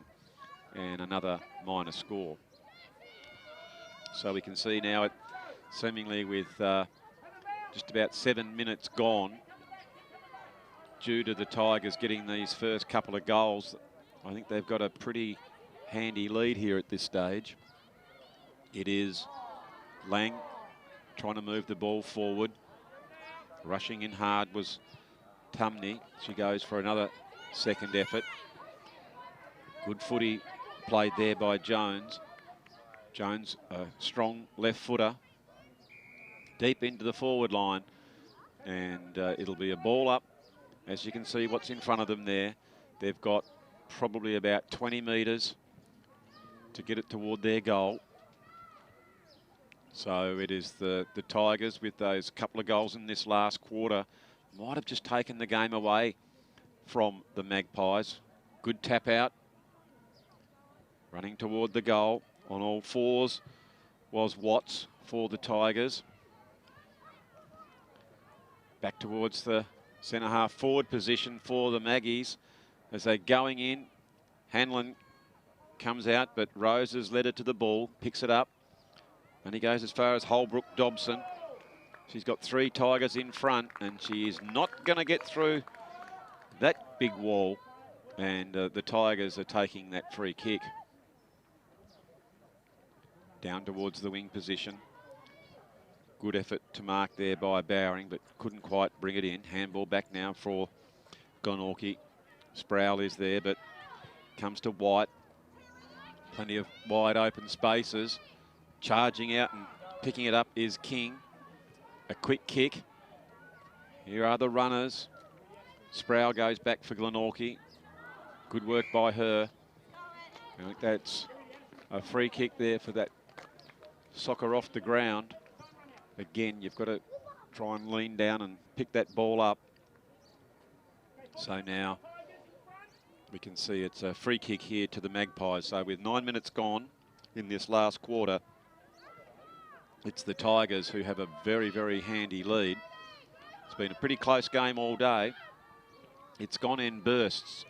One team will get 2 or 3 goals and then the opposition will come back and have their chance to score. So trying to get it out is Fairly. Comes to the open spaces now. Tumney goes up toward the ball. There's a good bump and another nice tackle. Sproul looks back in, but there is a strong tackle by Brooklyn Jones. And maybe a little bit too high. And Sienna Bowering will take that free kick. So now Bowering back in towards the goals. Jones is back there again. She's playing both ends of the ground. She's been tireless all day. I think that was Van Drism. Unfortunately, didn't quite get the kick away, but she guarded the mark. Stefanovic gets that ball forward. Here come the Tigers through the agency of Webb. They've got 2 on to 1 here. It's Dare goes back in to get the ball again. Good contest. And here is the premier player on the ground. That's Josephine Rose as she picks that ball up. Done a great job down back in this quarter. Absolutely impenetrable. She's just stood very, very tall and very, very hard to get that ball past. The Magpies have got it down to that full forward area. But it is Josephine Rose who's just repelled attack after attack. And when the ball's gone forward, that they've created some space, have the Tigers, and that's enabled them to get those couple of goals this quarter. Ball now in dispute. Van Dresem going hard at it. Picking up now is Brooklyn Jones, and she's an absolute beauty. Goes down deep into the attack. Here is Rose. Rose and Hanlon. Good contest there. Now it is Bristow. Bristow looking to get that ball off. It comes towards Brooklyn Jones, and we know that she has got the footy smarts about her. And Brooklyn Jones has put that through for a goal for Glenorchy. Well done to Brooklyn Jones. And good determination, that never say die attitude here from the Magpies as we watch on the Mood Food replay. Bristow tried to go the kick, missed it, but was good enough to mop up and get the handball to Brooklyn Jones, who steadied herself, squared up and ran in towards the goals and has got that one. So Glenorchy move on to 5-6-36, trailing Kingborough 9-5-59. With 12 minutes gone. Good contest for the ball there. Another nice tackle. And I think... oh, no. So it was deemed a little bit too high as Rose has taken that free kick. And I think we'll learn from there that not happy with it. And so you cannot talk back to the umpires, and they're just showing their authority, and that's okay too. So the ball comes out to Scarlett Fell, who finds herself all on her own, getting it into the deep into the square. Kelsey Fowl comes out for Glenorchy. Very willing in there. She goes again. Well played by her. It falls to the advantage of Polly Summers as she has a shot on goal, but I'm just not sure. The umpire's coming down. He's pointing and just not sure what this result is, as Glenorchy, I believe, are just going to take this kick.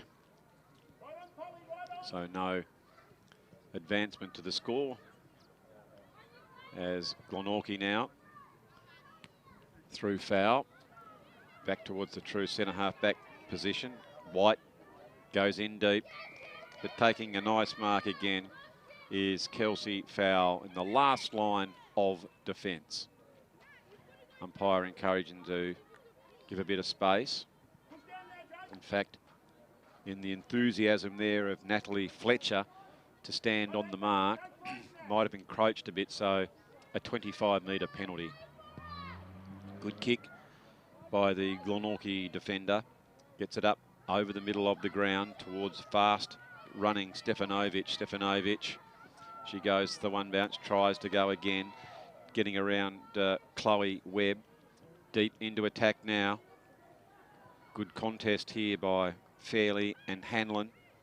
Results in the Tigers getting out towards the centre half back position.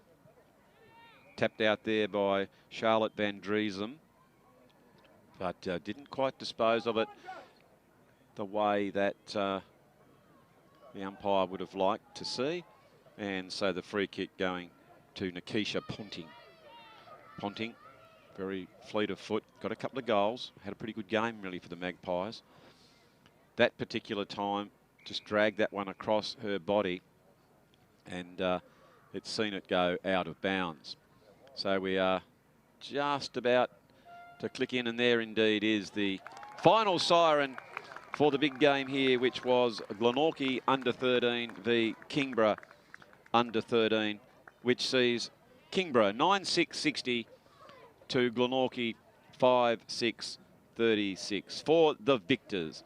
It was Aria King with 3 goals, Josephine Rose with 3, Addison Broadbent 1, Phoebe Gatehouse 1, Natalie Fletcher with 1, and for the home team it was Nikisha Ponting who got a couple, Brooklyn Jones got 2, and Caitlin Stefanovic got a single. So a terrific game of under-13 junior football here in the girls division. It was just probably weight of numbers. The girls from the Tigerland had a few too many players. They were rotating them well. They came on fresh. I love the work of Josephine Rose. She did such a really good job.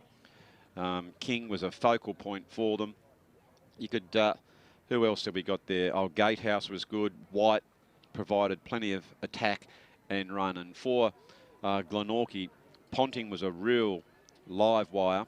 Caitlin Stefanovic, a very good athlete, and Brooklyn Jones, who kicked 2 goals, 1 on that left foot right on the boundary line, and Holly Bristow. So as far as Glenorchy is concerned, Coach Taylor Emanuel has plenty to work with, and same with Paige Flakemore. So we hope you've enjoyed this game, brought to you here by the Glenorchy Football Club, and of course our very dear friends at Cripps, the master baker, baking bread in Tasmania since 1878.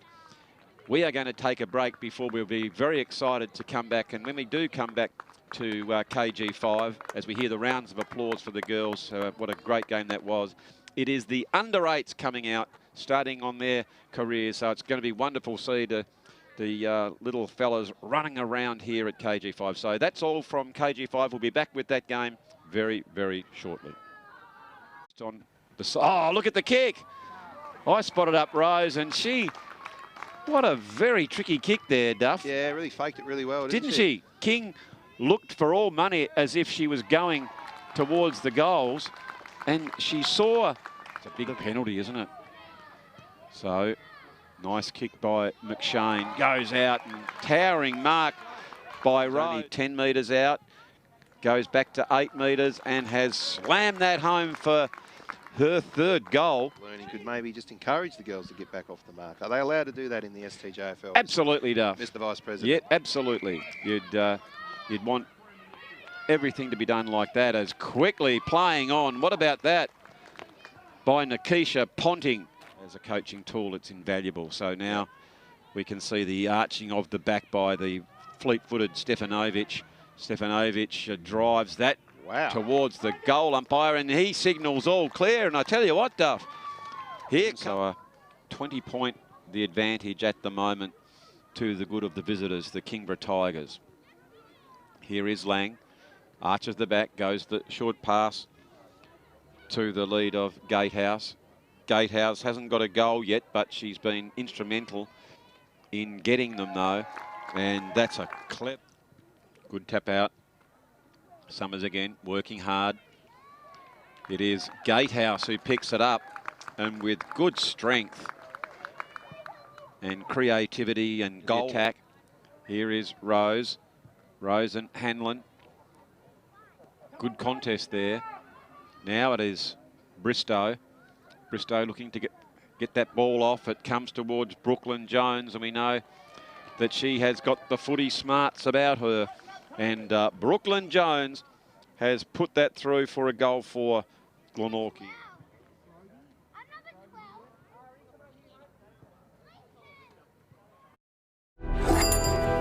Hello, Tasmanians. Cripps Ambassador here. No matter where you are or whomever you are, remember this: you are Tasmanian. So say it loudly and say it proudly. Tasmania! Tasmania! Tasmania. Tasmania! Cripps, a toast to Tasmania. Nice one. Hello? Is this the mouthpiece?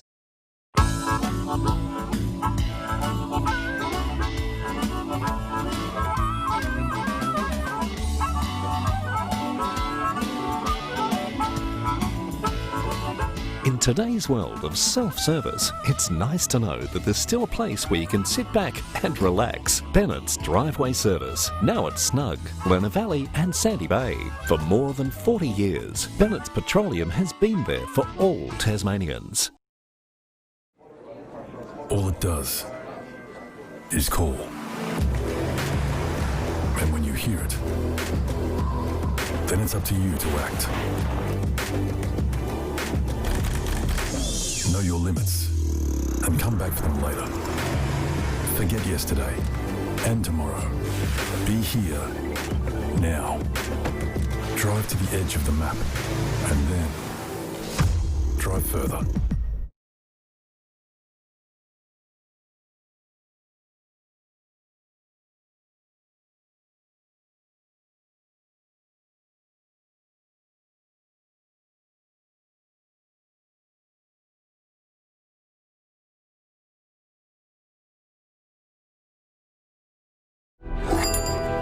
Hello Tasmanians, Cripps Ambassador here.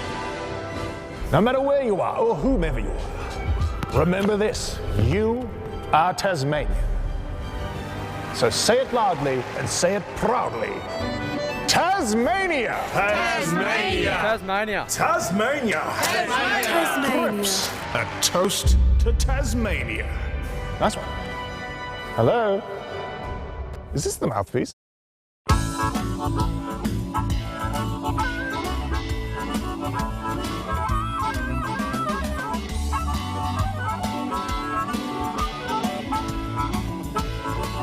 In today's world of self-service, it's nice to know that there's still a place where you can sit back and relax. Bennett's Driveway Service, now at Snug, Lerner Valley and Sandy Bay. For more than 40 years, Bennett's Petroleum has been there for all Tasmanians. All it does is call. And when you hear it, then it's up to you to act. Know your limits and come back for them later. Forget yesterday and tomorrow. Be here now. Drive to the edge of the map and then drive further.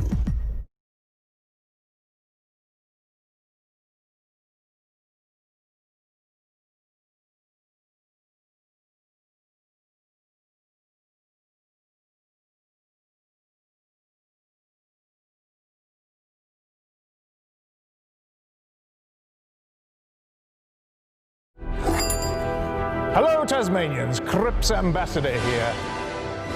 No matter where you are or whomever you are, remember this, you are Tasmanian. So say it loudly and say it proudly. Tasmania! Tasmania! Tasmania. Tasmania! Cripps, a toast to Tasmania. Nice one. Hello? Is this the mouthpiece?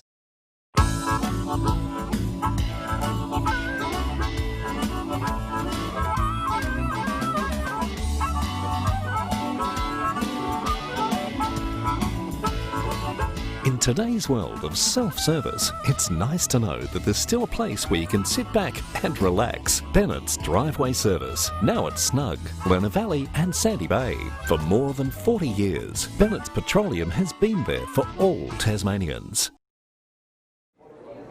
All it does is call. And when you hear it, then it's up to you to act. Know your limits and come back for them later. Forget yesterday and tomorrow. Be here now. Drive to the edge of the map and then drive further.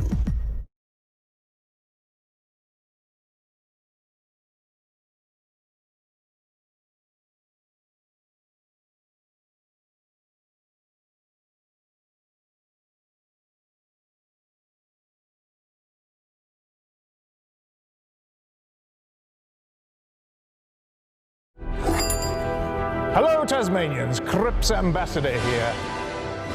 No matter where you are or whomever you are, remember this. You are Tasmanian. So say it loudly and say it proudly. Tasmania! Tasmania! Tasmania. Tasmania! Crips, a toast to Tasmania. Nice one. Hello? Is this the mouthpiece?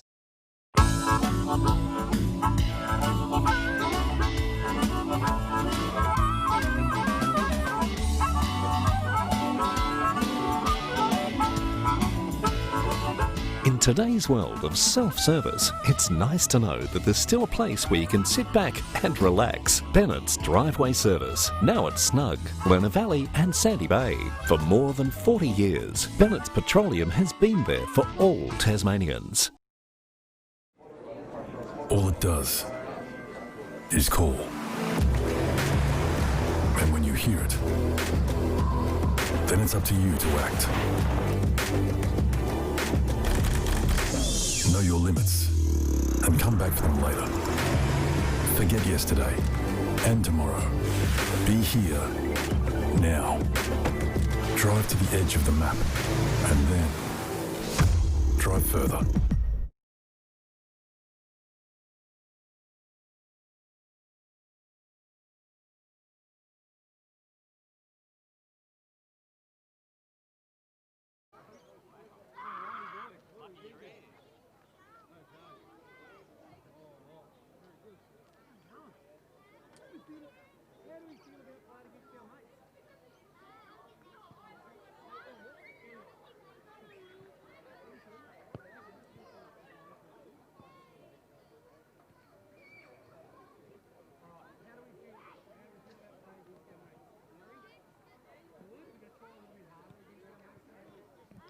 Well, welcome back to KG5, where we have an absolute beautiful day in the first game.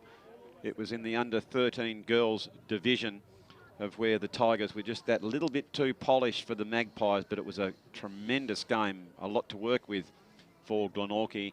And now we come to the exciting under-8 division. It is Glenorchy black, and there they are now in their traditional black and white stripes.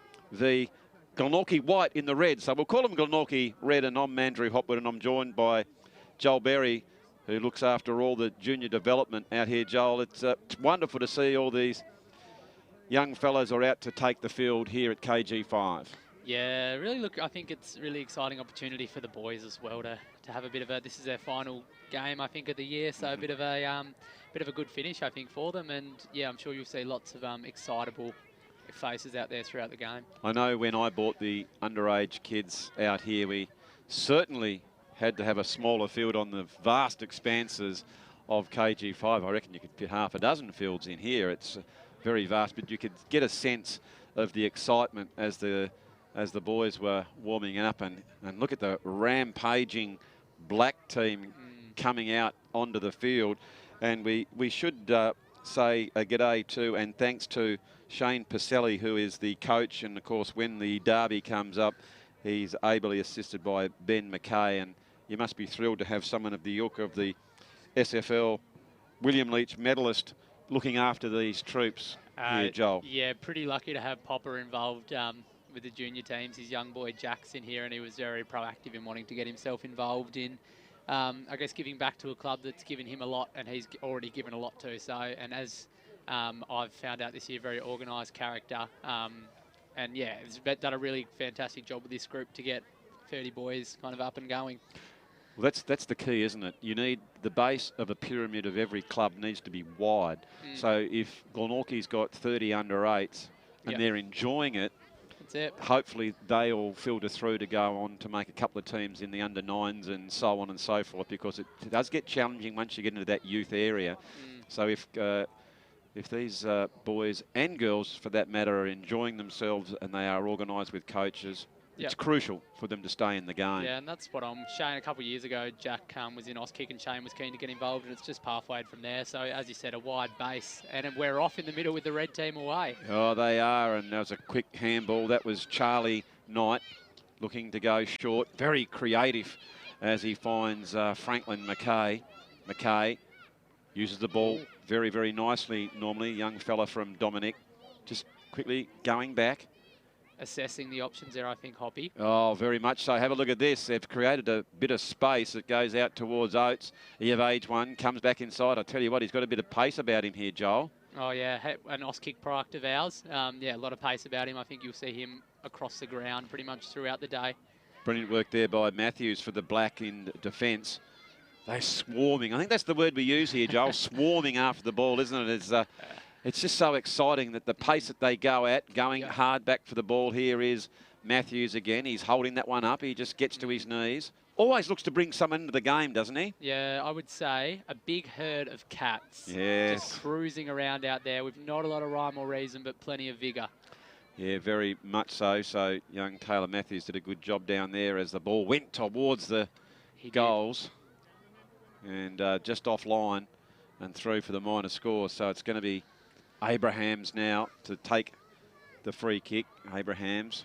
Left footers everywhere today, Hoppy. Don't you love to see it? Oh, very much so. Only quite new to the caper. 3rd or 4th game for Abrahams, but showed a bit of intelligence there as he went for the ball, and it comes back now to Matthews. Yeah, he's been good early. Tell you what, this is an aggressive kick if he goes across the goals. Look at that. Pinpointed Taylor, who got in good possession. And Taylor took a very strong mark there. Again, comes from Goodwood, came up through the Auskick program, which is wonderful. And Joel, how many are in the Auskick program in 2020? So we, due to the COVID interrupted year, we're not starting until 2nd week of term 4, and we've got about 40 registered at the moment. Oh, isn't that great? Yeah, hopefully, you know, absence makes the heart grow fonder. I'm kind of going with that. Oh, brilliant. So that's Robinson. Yeah, taking it away in the middle, another Auskick product. Gee whiz, that's a big, long, raking kick there by Robinson, the young fella from Rosetta.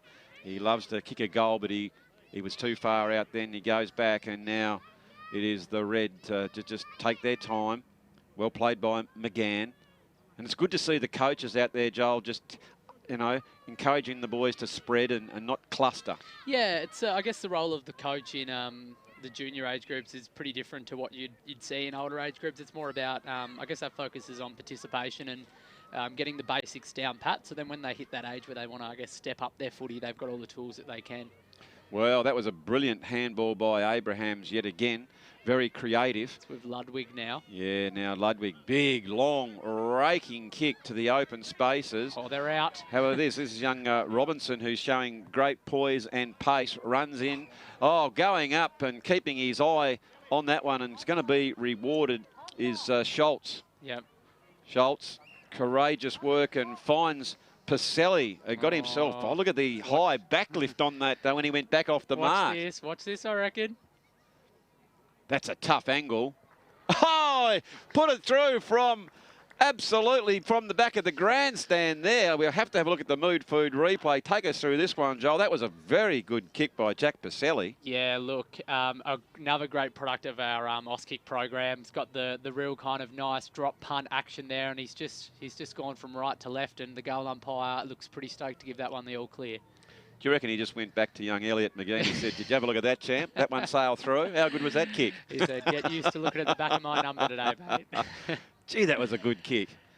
Yeah. So it was nice work. They created a lot of space there in the forward line, didn't they, when they went down there, did the black? There was some good movement early from Robinson, then to get it to Schultz, and then they were able to open them up. So the Red will be looking for a bit of a tighter effort here, but Robinson has looked good in the middle early. Yes, it was Pelham who got the ball out, and he did a nice job, and here's some big intent.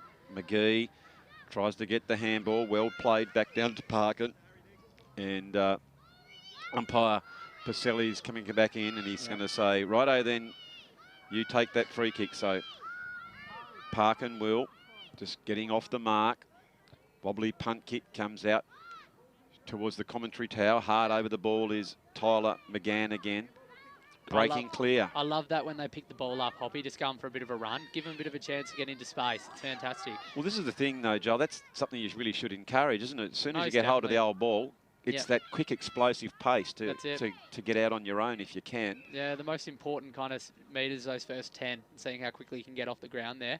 And the key to the junior caper, especially at this young age, is is absolutely not winning, but how you go about it. So not just kicking long and being a star, it's getting your eyes up, looking to bring your teammates in, looking for the style of play. Yeah, you're trying to find that fine line between letting the kids enjoy themselves and kick their goals, but also encouraging them to play as a team and build those character strengths that are going to send them in, hold them in good stead as they get older. Very much so. Matthews has been good down back early. I've liked his work. Yeah, and that was a big kick. Picked up here and intercepted. You can see here evasive work by Henry Oates. He goes one way, then the other. Gets it over towards Cooley. Cooley evades, and a big, long barrel towards the goal. And it's straight through the high diddle. Gee whiz, that's a big, strong kick there by Cooley. What do you know about him there, Joel? Yeah, no, not one of our Auskick products. That Oates there. Isn't this young fella here, it's number 3, yes. was it, who kicked that goal? Yes. That was Henry Oates. Yes, and that one is an Auskick product. Yep. Don't be surprised. Yeah, I think... Bit of a goal sneak, isn't he? Yeah, he is. And he's been a really kind of... he's done Auskick for a few years, so he's really built those fundamental skills that now that he's in a bit of a gameplay environment, he's got all the tools to do whatever he wants with his footy. As Pobler has dug out a free kick here for young Sam Pelham. Yeah, nice play. Sorry, it was Cooley who got the ball across to Oates. So now it is the Magpies through the agency of Pelham. Goes the short pass, only goes as far as Tyler McGann. Gets it into the leading player, so it's Jonathan Taylor. Rock solid down there, Matthews. Have a look at this. He's got plenty of players in front, but he just stood tall. A lot of courage being shown there and a ferocity as umpire Pacelli has made a call there, a bit of infringement. And so Glenorchy Black, plenty of options. There's a lot of encouragement here. Kick it to me, kick it to me. Kick it to me from 1 metre away. Don't you love that one? You can see he's really assessing his options here, though. Oh, he's a thinker, isn't he? He's a dead set thinker. Look at him there. You can just see the old brain going over, and he's picked out a nice short pass too. It was well worth the wait, wasn't it? Oh, mate, these boys will make you wait, but it's, as you said, it's well worth it once they give us that kick. So it comes out to Lincoln McGee. Oh, stolen upon now. Robertson gives. Yeah, look at that good handball. Gee, that was terrific work out to young Pelham again. Oh, linking up with hands through the middle. Don't you love to see it? And a bounce. Oh, that's, gee whiz. And got it back, if you don't mind. Brilliant work there. That was Willing. It's just come across Grant Birchall style there, a bit of an intercept there. It's wonderful was Lincoln McGee. So Lincoln McGee takes the kick, just encouraged to get off the mark. Here he goes now. Big, long kick. Oh, gee whiz, a good lead. And Charlie Knight spreads the ball now. Through the middle of the ground here. That'll be Franklin McKay. He has a bounce. Gee, that deft touch on the bounce, isn't it? Yeah, it's a very valuable skill to kind of get a hold of at this age, I think. I think it really helps with your kicking as well, because the way you're guiding that ball down to bounce can be similar to how you're going to guide it down as a kick. So, got to stop saying Glenorchy. I'll just say the Black. They get it further afield as Willing. Oh. Very creative player here, Joel. Back towards Pelham.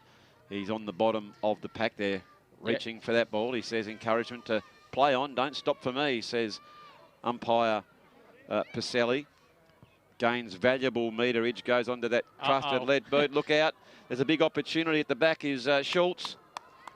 And what's happened there, Joel? It's just through for the minor score. Yeah, you'll notice a few, I guess, football famous last names when you look down the list, Hoppy. So there's plenty of good, I guess, DNA and genes out there. Well, it's good to see, isn't it? The next generation coming through. That's true. So for all our Magpie supporters out there, they'll be looking at the next generation, who they're going to spot up. That's it. And who knows, we could be seeing the next big thing running around here for the next Carlton player. Don't they need it? Yes, and that's Buick there, number 13, kicking it out. Looks towards, that looks to be Frankie Willing. He's been good. I've liked his work through the middle and always looking to bring players into the game, I think. I think his vision's really strong. Oh, very unselfish player, isn't he? And a strong mark taken by Pacelli. Oh. Pacelli. I think that's... Was that the siren? I'm not sure, but Pacelli. Oh. It goes over the back and towards the goals. I thought just for a minute that was going to go through. It was the siren for quarter time. So in that first quarter. Pacelli got that goal for the Black, and young Henry Oates, well, very, very even encounter. A couple of times was free flowing. I love the skills. We saw the boys take the bounce, and they got up nice and high to take the ball above their head. So there looks to be a bit of chat on the way off the ground as well too, Hoppy. A few boys saying, look what I've just done in that quarter. Now, what about this in the AFL? This is something I think we should see. Why go to a huddle, different huddles? Why don't they all come in and share a drink? Exactly. I like this initiative out here at Glenorchy. So it is quarter time here at KG5. It's a very, very entertaining game so far. Plenty of boys have got their hands on the ball so far, and very, very even encounter. So this will be the chance now, I would have thought, for Coach Pacelli and McKay just to get their charges in and tell them what they're going to be. And tell me, Joel, that you're taking charge of the next game to follow the under-8s? Yeah, got our under-13 boys playing next in their last roster game. We're taking on Brighton, and then the next week we'll take on Brighton again in our first final. Okay, so a big 8-quarter effort coming up over the next week or so. So really confident. And on the other side of the ground, the under-9s are playing. So a bit of a packed day down here at KG5. Yeah, very much so. All right, then we'll have a quick break now here at quarter time. We hope you're enjoying these young under-8s. So at quarter time, it is Glenorchy Black 117, Glenorchy Red 128. Hello, Tasmanians. Cripps Ambassador here. No matter where you are or whomever you are, remember this: you are Tasmanian. So say it loudly and say it proudly. Tasmania! Tasmania! Tasmania. Tasmania! Tasmania. Cripps, a toast to Tasmania. Nice one. Hello? Is this the mouthpiece?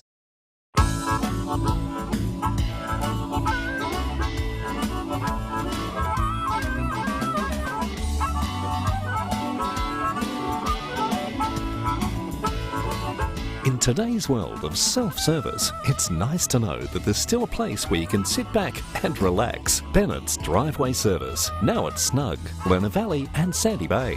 For more than 40 years, Bennett's Petroleum has been there for all Tasmanians. All it does is call. And when you hear it, then it's up to you to act. Know your limits and come back for them later. Forget yesterday and tomorrow. Be here now. Drive to the edge of the map and then drive further.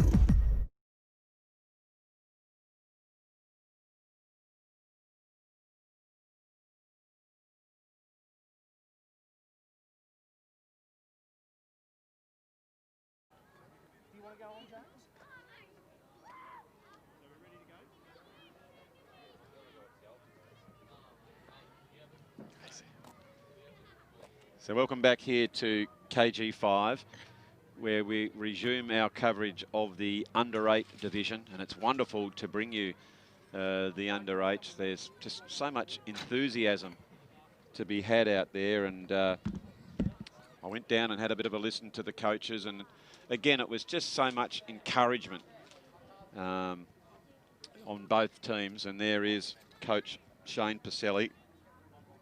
It's very important at this young age of their development that they're taught all about how to go about their football. It's how to set up, how to handball out creatively. It's just not about a matter of getting kicks or goals. It's how you bring maybe your teammate, and backing back, taking a very strong mark is Parkin. He plays on, getting the ball moving early on. There's a tough contest. That is Pacelli, who's gone down back. You can see a bit of a don't argue there, and swings around with 3 opposition back towards the middle, and Parkin has taken another strong mark there, Joel. Yeah, no, he's been good through the middle today. Looks like Shane's just chucked the magnets around, giving boys a bit of a go in a different role. Well, that's key, isn't it? It is. That's the thing I know in junior football. Back in the day, that was, you know, you're a back pocket son and that's where you play. But yeah, now the rules are, I mean, you move them around, and kids have got to be adept to playing in all varieties of positions. and get them out of their comfort zone, even if it isn't. But you never know that. Well, now modern football, Joel, as you would know, a coach swings lots of, and you need to be creative from where you go, don't you? Oh, most definitely. You need to, yeah, you can't just pigeonhole players into different positions. You need to be able to give them the skills, skills to do what they want. The way I kind of look at it, and the best guess philosophy across our club is, if a kid's not getting something or is struggling something, that's more on the coach more so than the player themselves. So that's on us. So that was good play there by Matthews to create some space. As running hard, backing back was Elliot McGee. He evades one, and there is a prime example of how McGee got his eyes up and he looked for the kick. Yep. And that was Buick who took that mark. But that's a prime example of good quality coaching as Tyler McGann has created space. Would you agree on that, Joel? Yeah, looking's the first step. Like if you can kick and handball all you want, but you've got to have that vision to be able to see who you're going to go to, and that's going to hold you in good stead as you go forward, because you already have those immediate eyes up kind of thing. What that does, that it encourages players to create the space to run to it, because they're going to be rewarded if the ball comes to them. Most definitely. So this is it's Tumney. a win-win all round. Sorry, mate. This is Tumney kicking the ball in. Yes. All right. Well, that's a the chaos ball. It is a big high kick. He might have got his studs just caught there, and they went very, very high. And Lincoln McGee stood underneath it. Great bravery there, wasn't it, Joel? Yeah, he's been good. I've really liked his game so far. He seems to be popping up everywhere, and he's rewarded himself. Gee whiz, that was close. It's still in. It is still in. Take a bounce, son. Have a look. Right down the centre of the ground. Pacelli's off here. Oh, dear, he's got plenty of the old onion. Jack Pacelli playing down back and finds a good lead. And the reward, I think, is that Taylor? That is Taylor. Yep, so Taylor now. Just sizing up his options. So there's some nice boots out there, Hoppy. Gee whiz, there's a fair bit of colour going on, isn't there? Yeah, even back in my day, there was never a lot of that colour. Really? Yeah, no, I think the colour and the brightness is a last 5-year kind of thing. Yeah, now the iridescent colours as red goes round the body. What colour was your first pair of boots? They were black, white, and they were hammer-in studs. There you go, mate. They were the Darrell Baldock specials. My second pair were the high-cut Pumas, and they went to the screw-in stops. Yeah, there looks to be a bit of a pack there. Oh, well, the courage that was shown. I think that was Oates who went in. I think Cooley was involved. I think McGee's in there. Have a look at this. We've got a bit of a replay here. We can see here on the Mood Food replay that big high kick. Look at the courage. Bang. Boy, it might have been Elliot McGee who came better off, but charging in, I think that was Willing. That's him. And Mason Willing has put that one through for a goal. Yep, strong. I've liked the kind of start of his game. I think he's just popped up everywhere, and I really have liked how he's looked to bring others into the game. Very much so. It looks like McGee's soldiering on out there, but it looks to be with a bit of a hobble. But here he goes, charging back through the middle.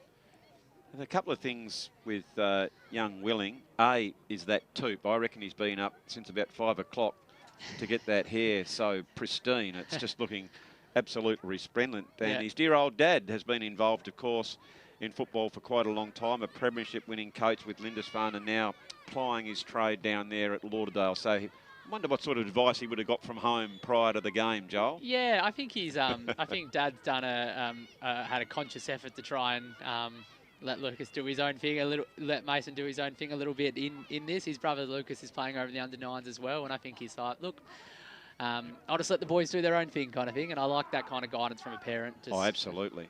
Just like, yeah, it no, can be I agree. easy for kids to feel a lot of pressure in a football situation, so I think just giving them the power to play with some freedom is just wonderful. Brilliant work there by young Elliot McGee, who a few minutes ago I thought for a minute he was going to be taken off, and he's recovered magnificently, hasn't he? Yeah, just I think he's just looked over to the camera and thought, I've got to push on. Yeah, you don't want to be coming off when the cameras are on, or surely. do you? Timeless memory. Okay, so here is Pacelli, who's been good since he's moved back. Long raking kick. He's got a big boot on him, and standing underneath that one is Parkin. And I like that feature of as soon as a young under-8 gets the 2 hands up, we've got to reward them for doing most that. Definitely, yep. No, always it's strong, especially in that age, just encourage those 2 hands because they'll begin to stick in years to come. Very much so. Pacelli goes back, a good contest here. Good shepherd. arching their way around. Would play by Schultz. And again, it was very nice work. Do you think Baselli's got a deliberate in him? Oh. Do you think so? Yeah, look here, taking the game on. McGann. Look at this, he's gone a long way. It's a big raking kick and all the way through. So, gee whiz, that was very, very nice play. We might even have to have a look at that on the Mood Food replay. And he gets a chance to get the ball back to the coach as well. I love this intent here. He just says, I'm off. Goodbye, Baselli. Goodbye, Blade. And straight over your head, Isaac and Lockie cop that. That was a that's good awareness, isn't it? It's great confidence as well. That's what I love to see. I think a real strength of junior footy is trying to give the boys the confidence to act without fear of holding the ball or getting tackled or anything like that. Just give them the strength to be able to do their own thing. Yeah, there was certainly good footy awareness there as it comes out to Ludwig. Yes. He takes his time, goes the bounce. He'll go another one. He's come back inside. Have a look at that for bringing your old teammate in. As Taylor Matthews. That's flying up at the pack there. That's a good of mark as you would love to see there. I think that might have been Oates. Yep, that's him. That's a characteristic of him. Oh, and Oates. Pinpoint accuracy as he goes out wide. Bit of a smother there. Not sure if they went back off the mark, so we might see that again. Yep, umpires are right on the money there. But gee whiz, comes back in. We can have another look at that mark, I think, and that was a good mark, wasn't it? I think he even copped a little on the head on the way and just stuck it as well. That was impressive. Robinson forward is very dangerous, I reckon. As Robinson goes toward the goal, and it's gone for a goal. Well played by Riley Robinson. As it says, he can kick him from there. He loves a goal, but he's always burst through the midfield. I think his dad, Jeremy, he was a big goal kicker at Dominic as well. Yeah, absolute kind of back and forth contest here, isn't it? Goal for goal. Love to see it. Everyone's getting involved. I think I've called every boy's name on this list so far, so it's been good to see everyone kind of having their bit. Yeah, very much so. We've had 5 goals in what is a very entertaining game of under 8 footy. It's brilliant that we're able to bring it to you here at KG5. So you're looking at the next generation of Magpies coming through the ranks. And the ranks look very, very strong. Well guided, aren't they, by Coach Shane Pacelli. Couldn't get a better mentor. And I think, as you mentioned, Hoppy, this is going to be real time capsule material, this. Look back in, what are these, 8 boys, 8-year-olds, so maybe 10 years, 18-year-olds playing senior footy. Could be a really good sign of things to come. That's the beauty of having Duff TV capture this coverage. I know that my 24-year-old and 26-year-olds occasionally get the old under 8s and 9s out when their mates come around, have a bit of a laugh about the little bob hairstyles and all that sort of stuff, and it's really, really good to see. So backing back now is Jonathan Taylor. He takes his time, big barrel chest on him, back through the centre of the ground. It's Buick, picks it up under plenty of pressure, but calm, gets out to the open spaces. Running hard there is Ludwig.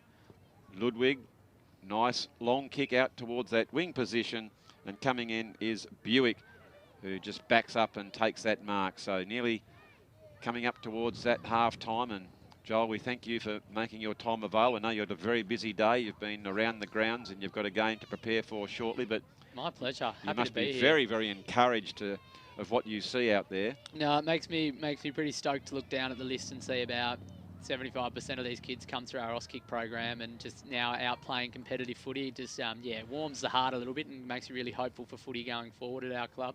Very good indeed, as Robinson had that shot, but it's just gone off to the side and through for the minor score, as we see Glenorchy Black a 3-2-20 and the red a 2-3-15, and for the black it's Robinson, Willing and Pacelli have singles, and for the red it is Oates and Tyler McGann.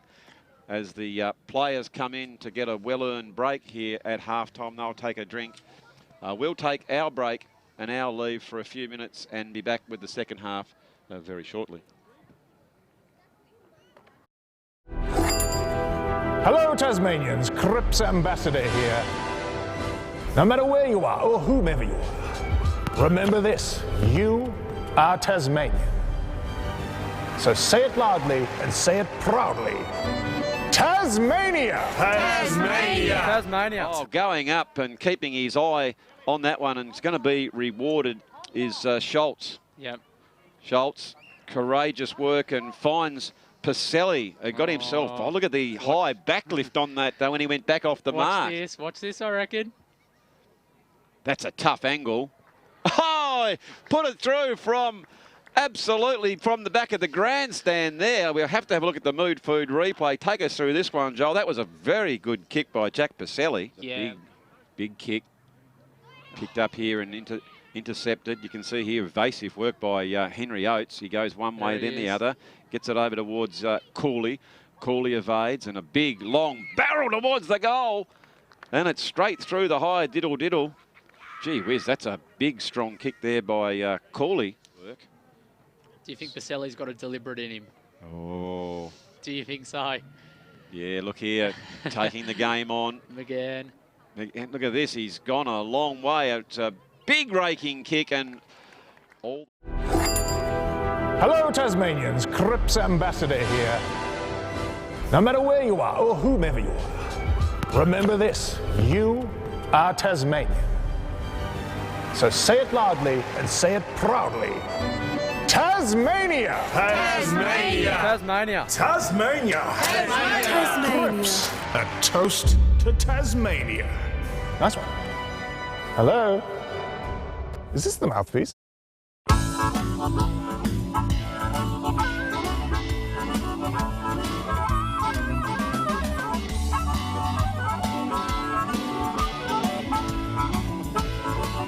In today's world of self-service, it's nice to know that there's still a place where you can sit back and relax. Bennett's Driveway Service, now at Snug, Lerner Valley and Sandy Bay. For more than 40 years, Bennett's Petroleum has been there for all Tasmanians.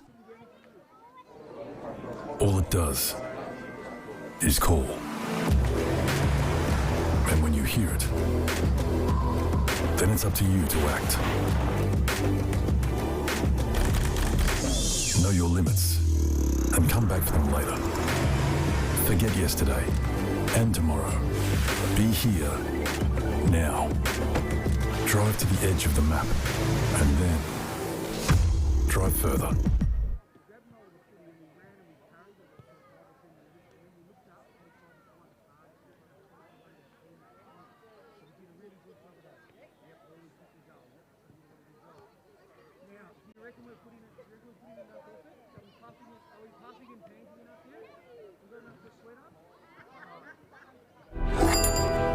Hello, Tasmanians. Cripps Ambassador here. No matter where you are or whomever you are, remember this. You are Tasmanian. So say it loudly and say it proudly. Tasmania! Tasmania! Tasmania! Tasmania! Cripps, a toast to Tasmania. Nice one. Hello? Is this the mouthpiece?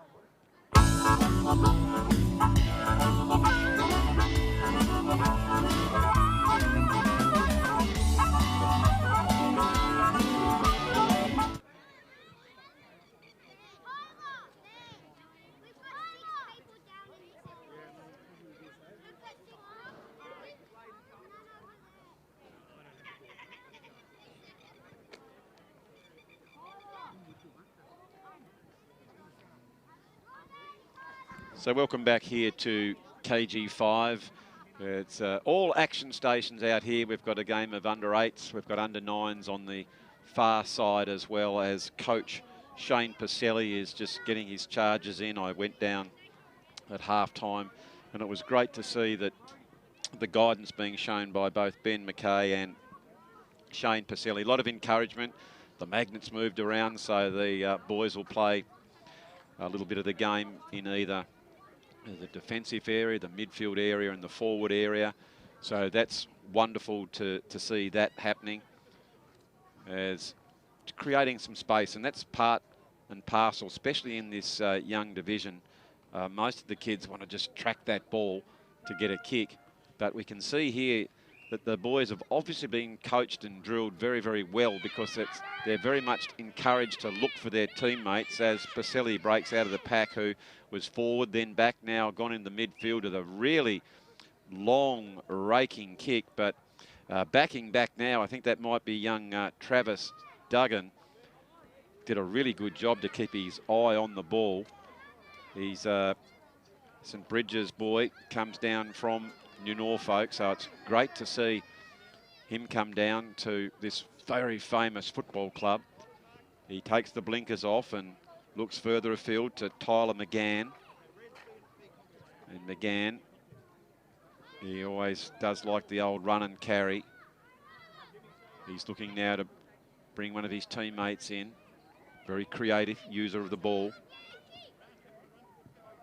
Millington was down there. Comes back out again, well played. Running hard was Duggan. He has a couple in front of him. Just taking his time now, looking at his options. You can see the hands up. So he decides to go to the lead of Tyler McGann. But it's Pacelli who bursts in. To be careful there. He backs back. Creative work. Nice by Abraham. Abrams over the top to Ludwig. Ludwig, you can see what's in front of him. He has 3 guarding the goal. He goes hard and long. Picking it up now. Are the Red taking a bounce. Back into it. Terrific work there by them. Swarming all over the ball. A big pack forms. And the umpire decides to have a bit of a ball up and trying to create a little bit more space and bring that ball out. So well done by umpire Pacelli. You can see here is Junior Pacelli is up and about. Picking it up is Thomas Golding. Golding looking further afield to Ludwig. He can't quite get his dukes on the ball. At the bottom of the pack is Taylor. Taylor now picks it up. He's looking to give it off. He decides to go the big run. Trying to find someone to go to. He's a little bit further. He's been encouraged to kick the ball now. He does so. Back in towards that centre half forward, that area of danger. Running hard out to ball. The ball was Duggan. And Duggan takes possession with beautiful hands below his knees. Excellent work by Travis Duggan. He finds his teammate. Gets the handball out. Goes as far as Charlie Knight. Knight looks inside. Always a creative player is Knight. Looking for one of his teammates. Pacelli is there across the middle. Getting plenty of the old onion there in this quarter, playing in midfield. It's a long, strong kick, but what about that for courage? It's tough for an under-8 boy to stand underneath the ball when it's coming in from long distance.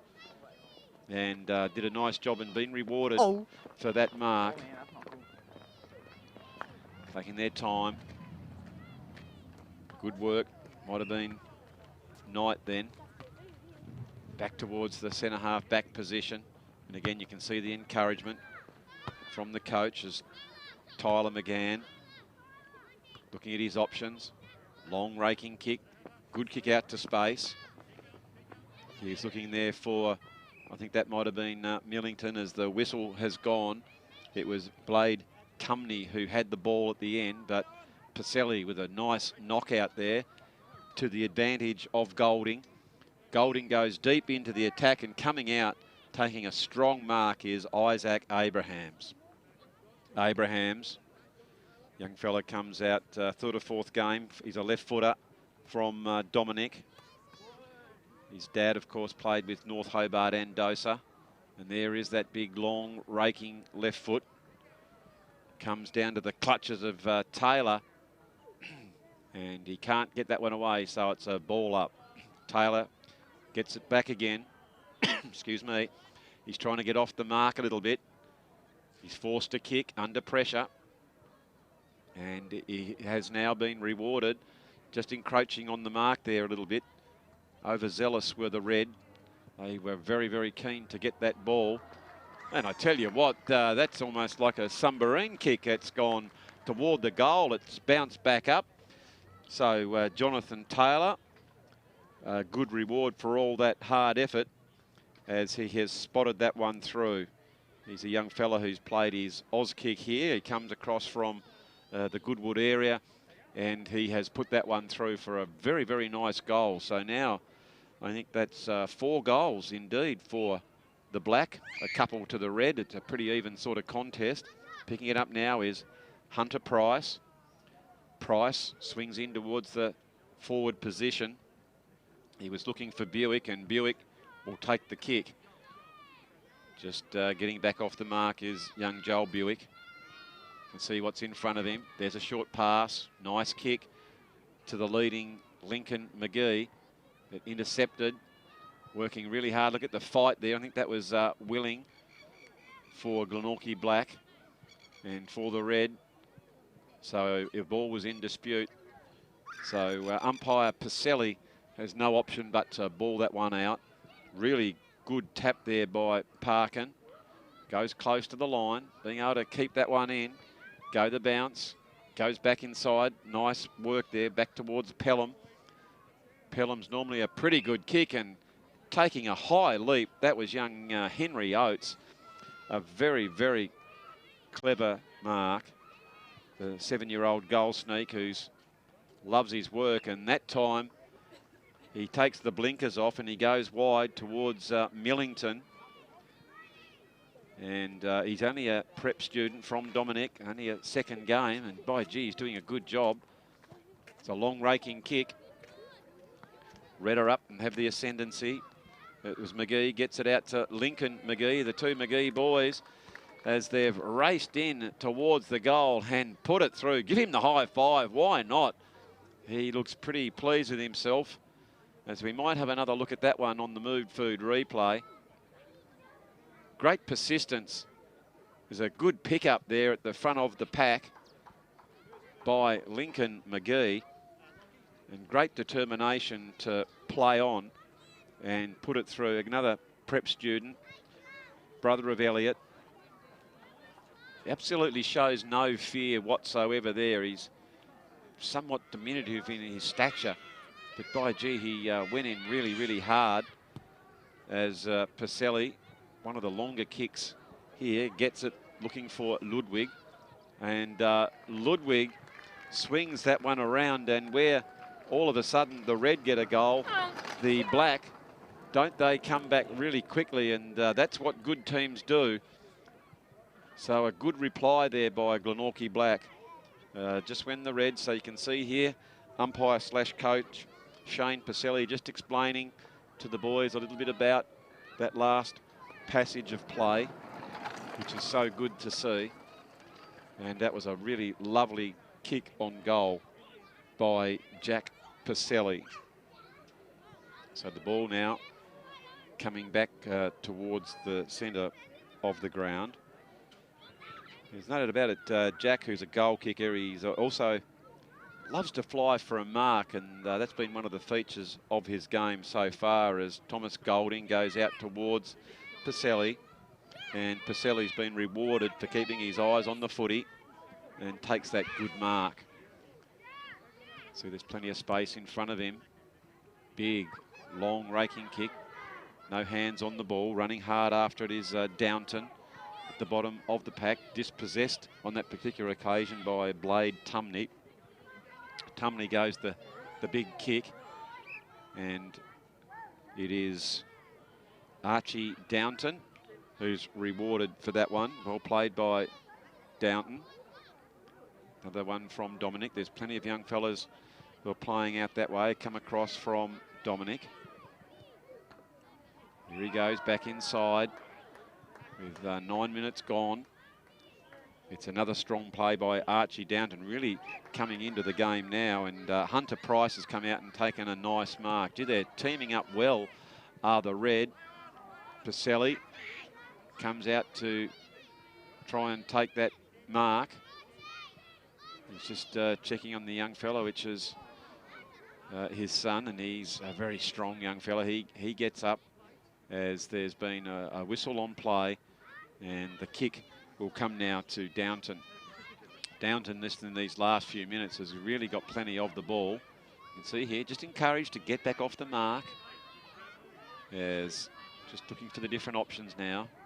Long kick right down the wing, and going up high is Jack Pacelli and taking a beautiful mark. Oh, we've got a young fella laying on the ground. Oh, no, he's just enjoying the sun. For a minute there, I thought he was injured, but I think he was just out here. He's sometimes used to practicing in the cold and the snow. He's just really enjoying the sun at the minute, as the siren has gone for three-quarter time. A very, very entertaining game of under-8s football, and Glenorchy Black just with their noses in front at the moment. As we check the Jackson Motorcar Company scoreboard, it is Glenorchy Black 5-2-32 to the red 3-3-21. For the black, it is Robertson, Ludwig, Willing, Pacelli and Taylor, all with a goal each. And for the red, it is Oates, Tyler McGann and Lincoln McGee for the red with those ones. So the boys are coming in, and we can see they'll ring all the changes now as they'll swap the teams around a little bit more. They'll just freshen up with a drink. It's been very hard, as I said, very warm conditions, and these boys have been running super hard. They're finely tuned athletes. They've been a long pre-season. So while they get themselves organised, we're going to take a short break and be back with the last quarter of the under-8s here at KG5.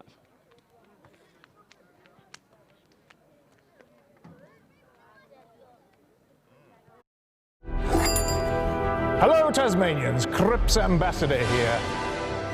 No matter where you are or whomever you are, remember this: you are Tasmanian. So say it loudly and say it proudly. Tasmania! Tasmania! Tasmania. Tasmania! Tasmania. A toast to Tasmania. Nice one. Hello? Is this the mouthpiece?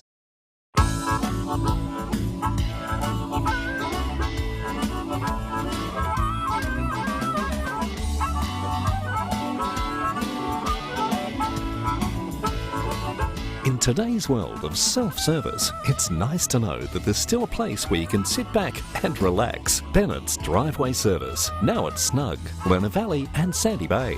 For more than 40 years, Bennett's Petroleum has been there for all Tasmanians. All it does is call. And when you hear it, then it's up to you to act. Know your limits and come back for them later. Forget yesterday and tomorrow. Be here now. Drive to the edge of the map and then drive further.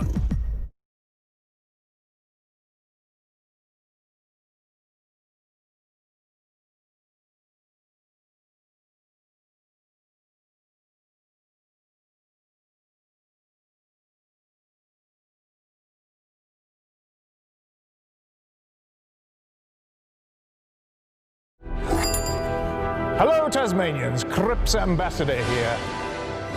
No matter where you are or whomever you are, remember this: you are Tasmanian. So say it loudly and say it proudly. Tasmania! Tasmania! Tasmania. Tasmania! Tasmania. A toast to Tasmania. Nice one. Hello? Is this the mouthpiece?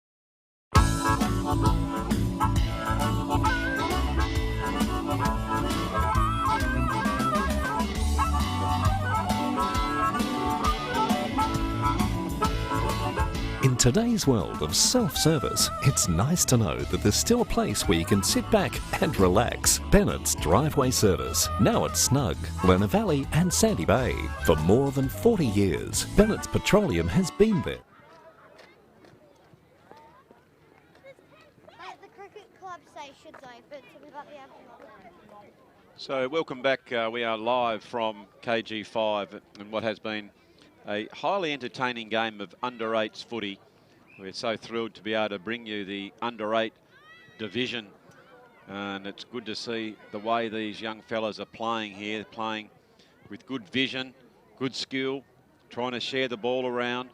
As leading out is Pacelli. He's been forward, back, and now he's gone in a midfield. He was forward again. That's a thumping big long kick. He's got a big boot on him, and his attempt to go all the way has just fallen a bit short, and a minor score. But nice work there by Pacelli, who took a very strong mark in the last quarter.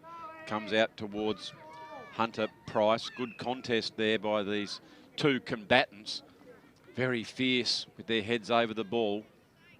And so umpire / coach Shane Pacelli decides to ball it up, taking it out of the ruck was Hunter Price. He's had a cracking game. Goes further afield to Mason Willing. Willing, very diminutive in stature, but by gee, he stands tall. Schultz driving it towards the goals and backing back. I think rewarded with that mark, and a good effort there by Joel Buick in the last line of defence. Goes out wide, looking to bring some of his teammates in.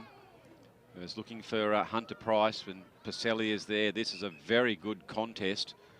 You can see it's probably going to be in a ruck position, is it? No. I think dear old dad was pretty tough on the young fella there. So the free kick going to the red.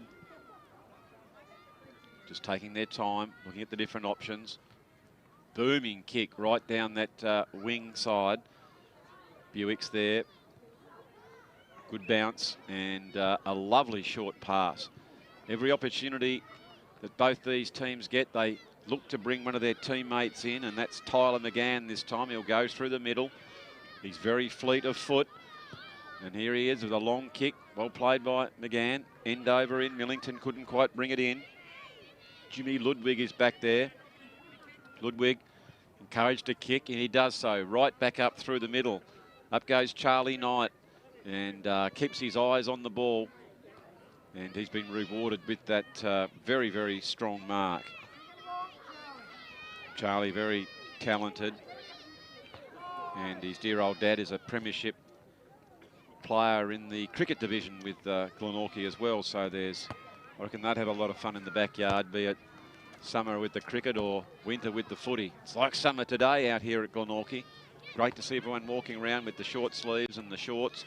As a handball comes further afield out towards young Pelham. Pelham back inside towards Willing. Willing getting plenty of the ball. He looks for Robinson. Robinson trying to evade the clutches of Lincoln McGee. He does so, and a couple of boys go up, and it ends up in the hands of Jack Pacelli. And Pacelli now, you can see what's in front of him. He's a fair way out, but he's one of the bigger kicks in this division. Big long kick. Flying high was Schultz. Couldn't quite take it. And so it's going to be on the last line of defence, the red to clear that one as it goes out towards Buick. Buick plays on quickly. Time is of the essence now, but Robinson takes a very strong mark. And this has been a really good feature so far in this match, is the skill of the boys, the way they've been able to mark that ball. It's not easy. Each year that ball gets a little bit bigger, a little bit harder. And of course these are developing bodies. And Thomas Golding picks that one up. He goes for the bounce. There is Pacelli. He's at the bottom of the pack. He's trying to get up off his knees. He does so now. He's hounded by Tyler McGann deep in defence. And he's going to be rewarded for the free kick. Good persistence there. Here they go. Goes onto that trusted right boot. Oh, some friendly fire there as running into each other was Blade Tumney, I think, and Lachlan Schultz, which enabled the red team to get a quick shot on goal, but they're pretty tough, these young fellas. They had only eyes for the ball as they went for it, and fortunately no injury was sustained, and the game is ready to be resumed. So the red just taking their time now, just trailing slightly, but pretty even contest all around. Deep in the pack there is Hunter Price. Goes the bounce. Well guarded there by Blade Tumney. Still able to get that kick away. Ball in dispute. Buick's at the bottom of the pack. Quick kick out towards the forward position. There is Robinson. Robinson trying to evade Tyler McGann. He does so. Back in towards the rampaging Pacelli. And he has certainly provided to be an option up at centre half forward when he's gone down there. He goes that long raking kick. It's just off and through for the minor score, but Jack Pacelli has taken a couple of towering marks in this stanza. He's a focal point. He's been pretty good in all the positions, which has been good to see. And all the boys have been moving around, and it's great to see them enjoy themselves. They're expressing themselves wonderfully out here at KG5. You can see here, even the goal umpires are getting into it with some encouragement of where to go. And Pacelli just dropping in and taking that one. Here he goes now, Jack Pacelli. This time he's got very good purchase on it. And Pacelli has kicked that one through for a goal. He's had 3 or 4 attempts on the goals, and that time he got really good purchase. As you can see here, he's a fair way out. No nonsense sort of a footballer, like a man in those black and white boots. He went back and got right underneath that one and kicked it long and straight through the middle. So well done there to Jack Pacelli. It is Glenorchy black. What have we got here? 1, 2, 3, 4, 5. They got 6 goals. 6 goals to 3. Pretty even. It's just been the finesse around the goals has enabled the blacks to get their noses in front. As picking that one up was Willing. Gets it over to Pelham. Pelham looking to give a handball. Encouraging now. He says, no, I'm going to decide to go the short pass, as making a good lead was Thomas Golding. And Golding now sees Pacelli has made a lead, and he's been honoured that lead. Pacelli, another short pass. Gee whiz, they're teaming up beautifully. And Lachlan Schultz will go back and have another shot on goal. But that was beautiful teamwork there by the black. They didn't blaze away. They always looked for someone in a better position. That was a tricky angle that they were on, and only scores the minor. But that was a very good passage of play. I reckon the coaching staff would be thrilled with that one. The way they didn't blaze away, they got their heads up. They looked to go to one of their teammates who made a better position, as Parkins there across half back. He's got good pace about him, Parkin. Takes a bounce. Now he goes the pass. Here is the lead. Diving hard after it was a desperate Elliot McGee. Beaten to it this time by Pelham. Pelham back inside towards Willing. Willing finds Pacelli. Pacelli, we know, is a long kick. Oh, Pacelli. Beautiful pass. He found that Tumney had created space, and he honoured that lead. And Tumney goes towards the goal and just pushes that one towards that near side, and only a minor score. But that was really unselfish play by Jack Pacelli on that particular occasion, as the red looked to bring it back inside. Good lead out there by Parkin. Weight of numbers favours the black as Schultz picks it up, as Schultz goes back in towards the goals and just missed it on that particular time, as Pacelli on the coach decides to, let's try and create a little bit more space. So that was a good lead out there by Tyler McGann.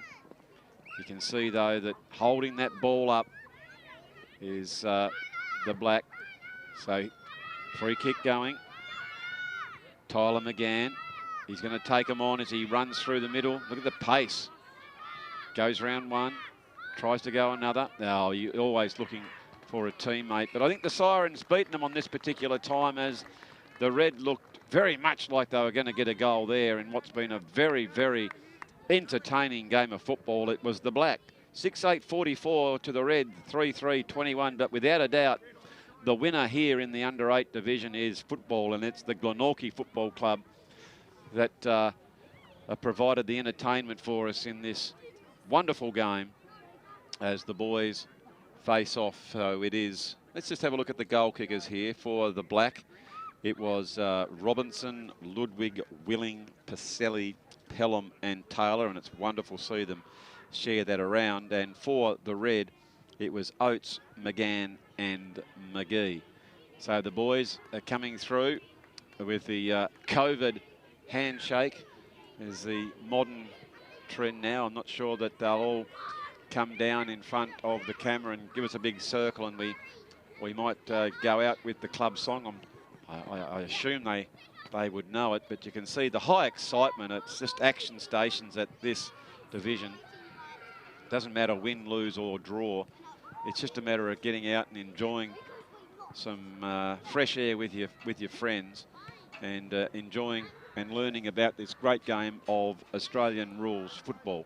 So the team's going down there, getting that well-earned break, coming in to see Coach Shane Pacelli, and I have to say I was most impressed by how they went about their football today. And so what he's going to do is get them down in front and talk about the game. So while he does that, we might sign off here from KG5. Ladies and gentlemen, we hope that you've enjoyed the coverage of the two games that we've brought you. It's been our absolute pleasure. So it's Andrew Silverfox Hopwood signing off from KG5 until we meet again next weekend.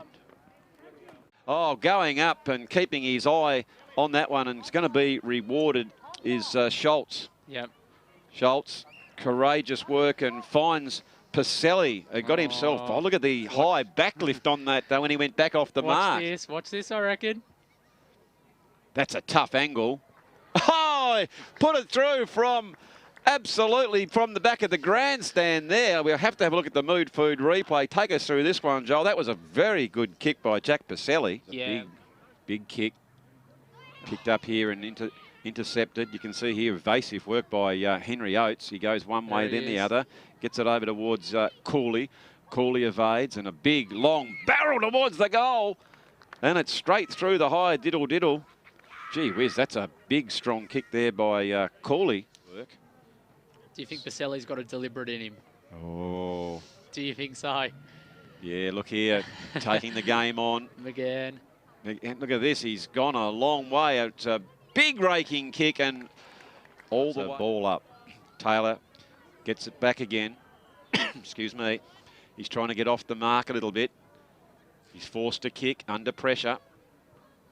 And he has now been rewarded, just encroaching on the mark there a little bit. Overzealous, really good tap there by Parkin. Goes close to the line, being able to keep that one in. Go the bounce, goes back inside. Nice work there, back towards Pelham. Pelham's normally a pretty good kick and taking a high leap. That was young Henry Oates. Relax. Hello, Tasmanians. Cripps Ambassador here. No matter where you are or whomever you are, remember this: you are Tasmanian. So say it loudly and say it proudly. Tasmania! Tasmania! Tasmania. Tasmania! Tasmania. Crips, a toast to Tasmania. Nice one. Hello? Is this the mouthpiece?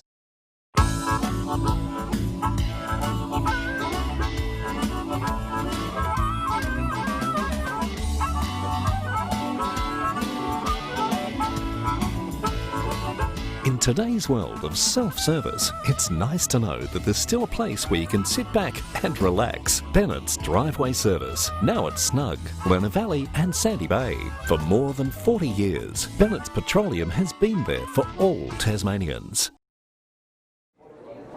All it does is call.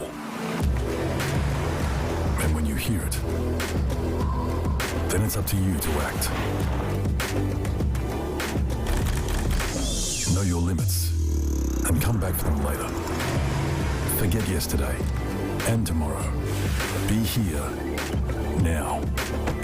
Drive to the edge of the map and then drive further.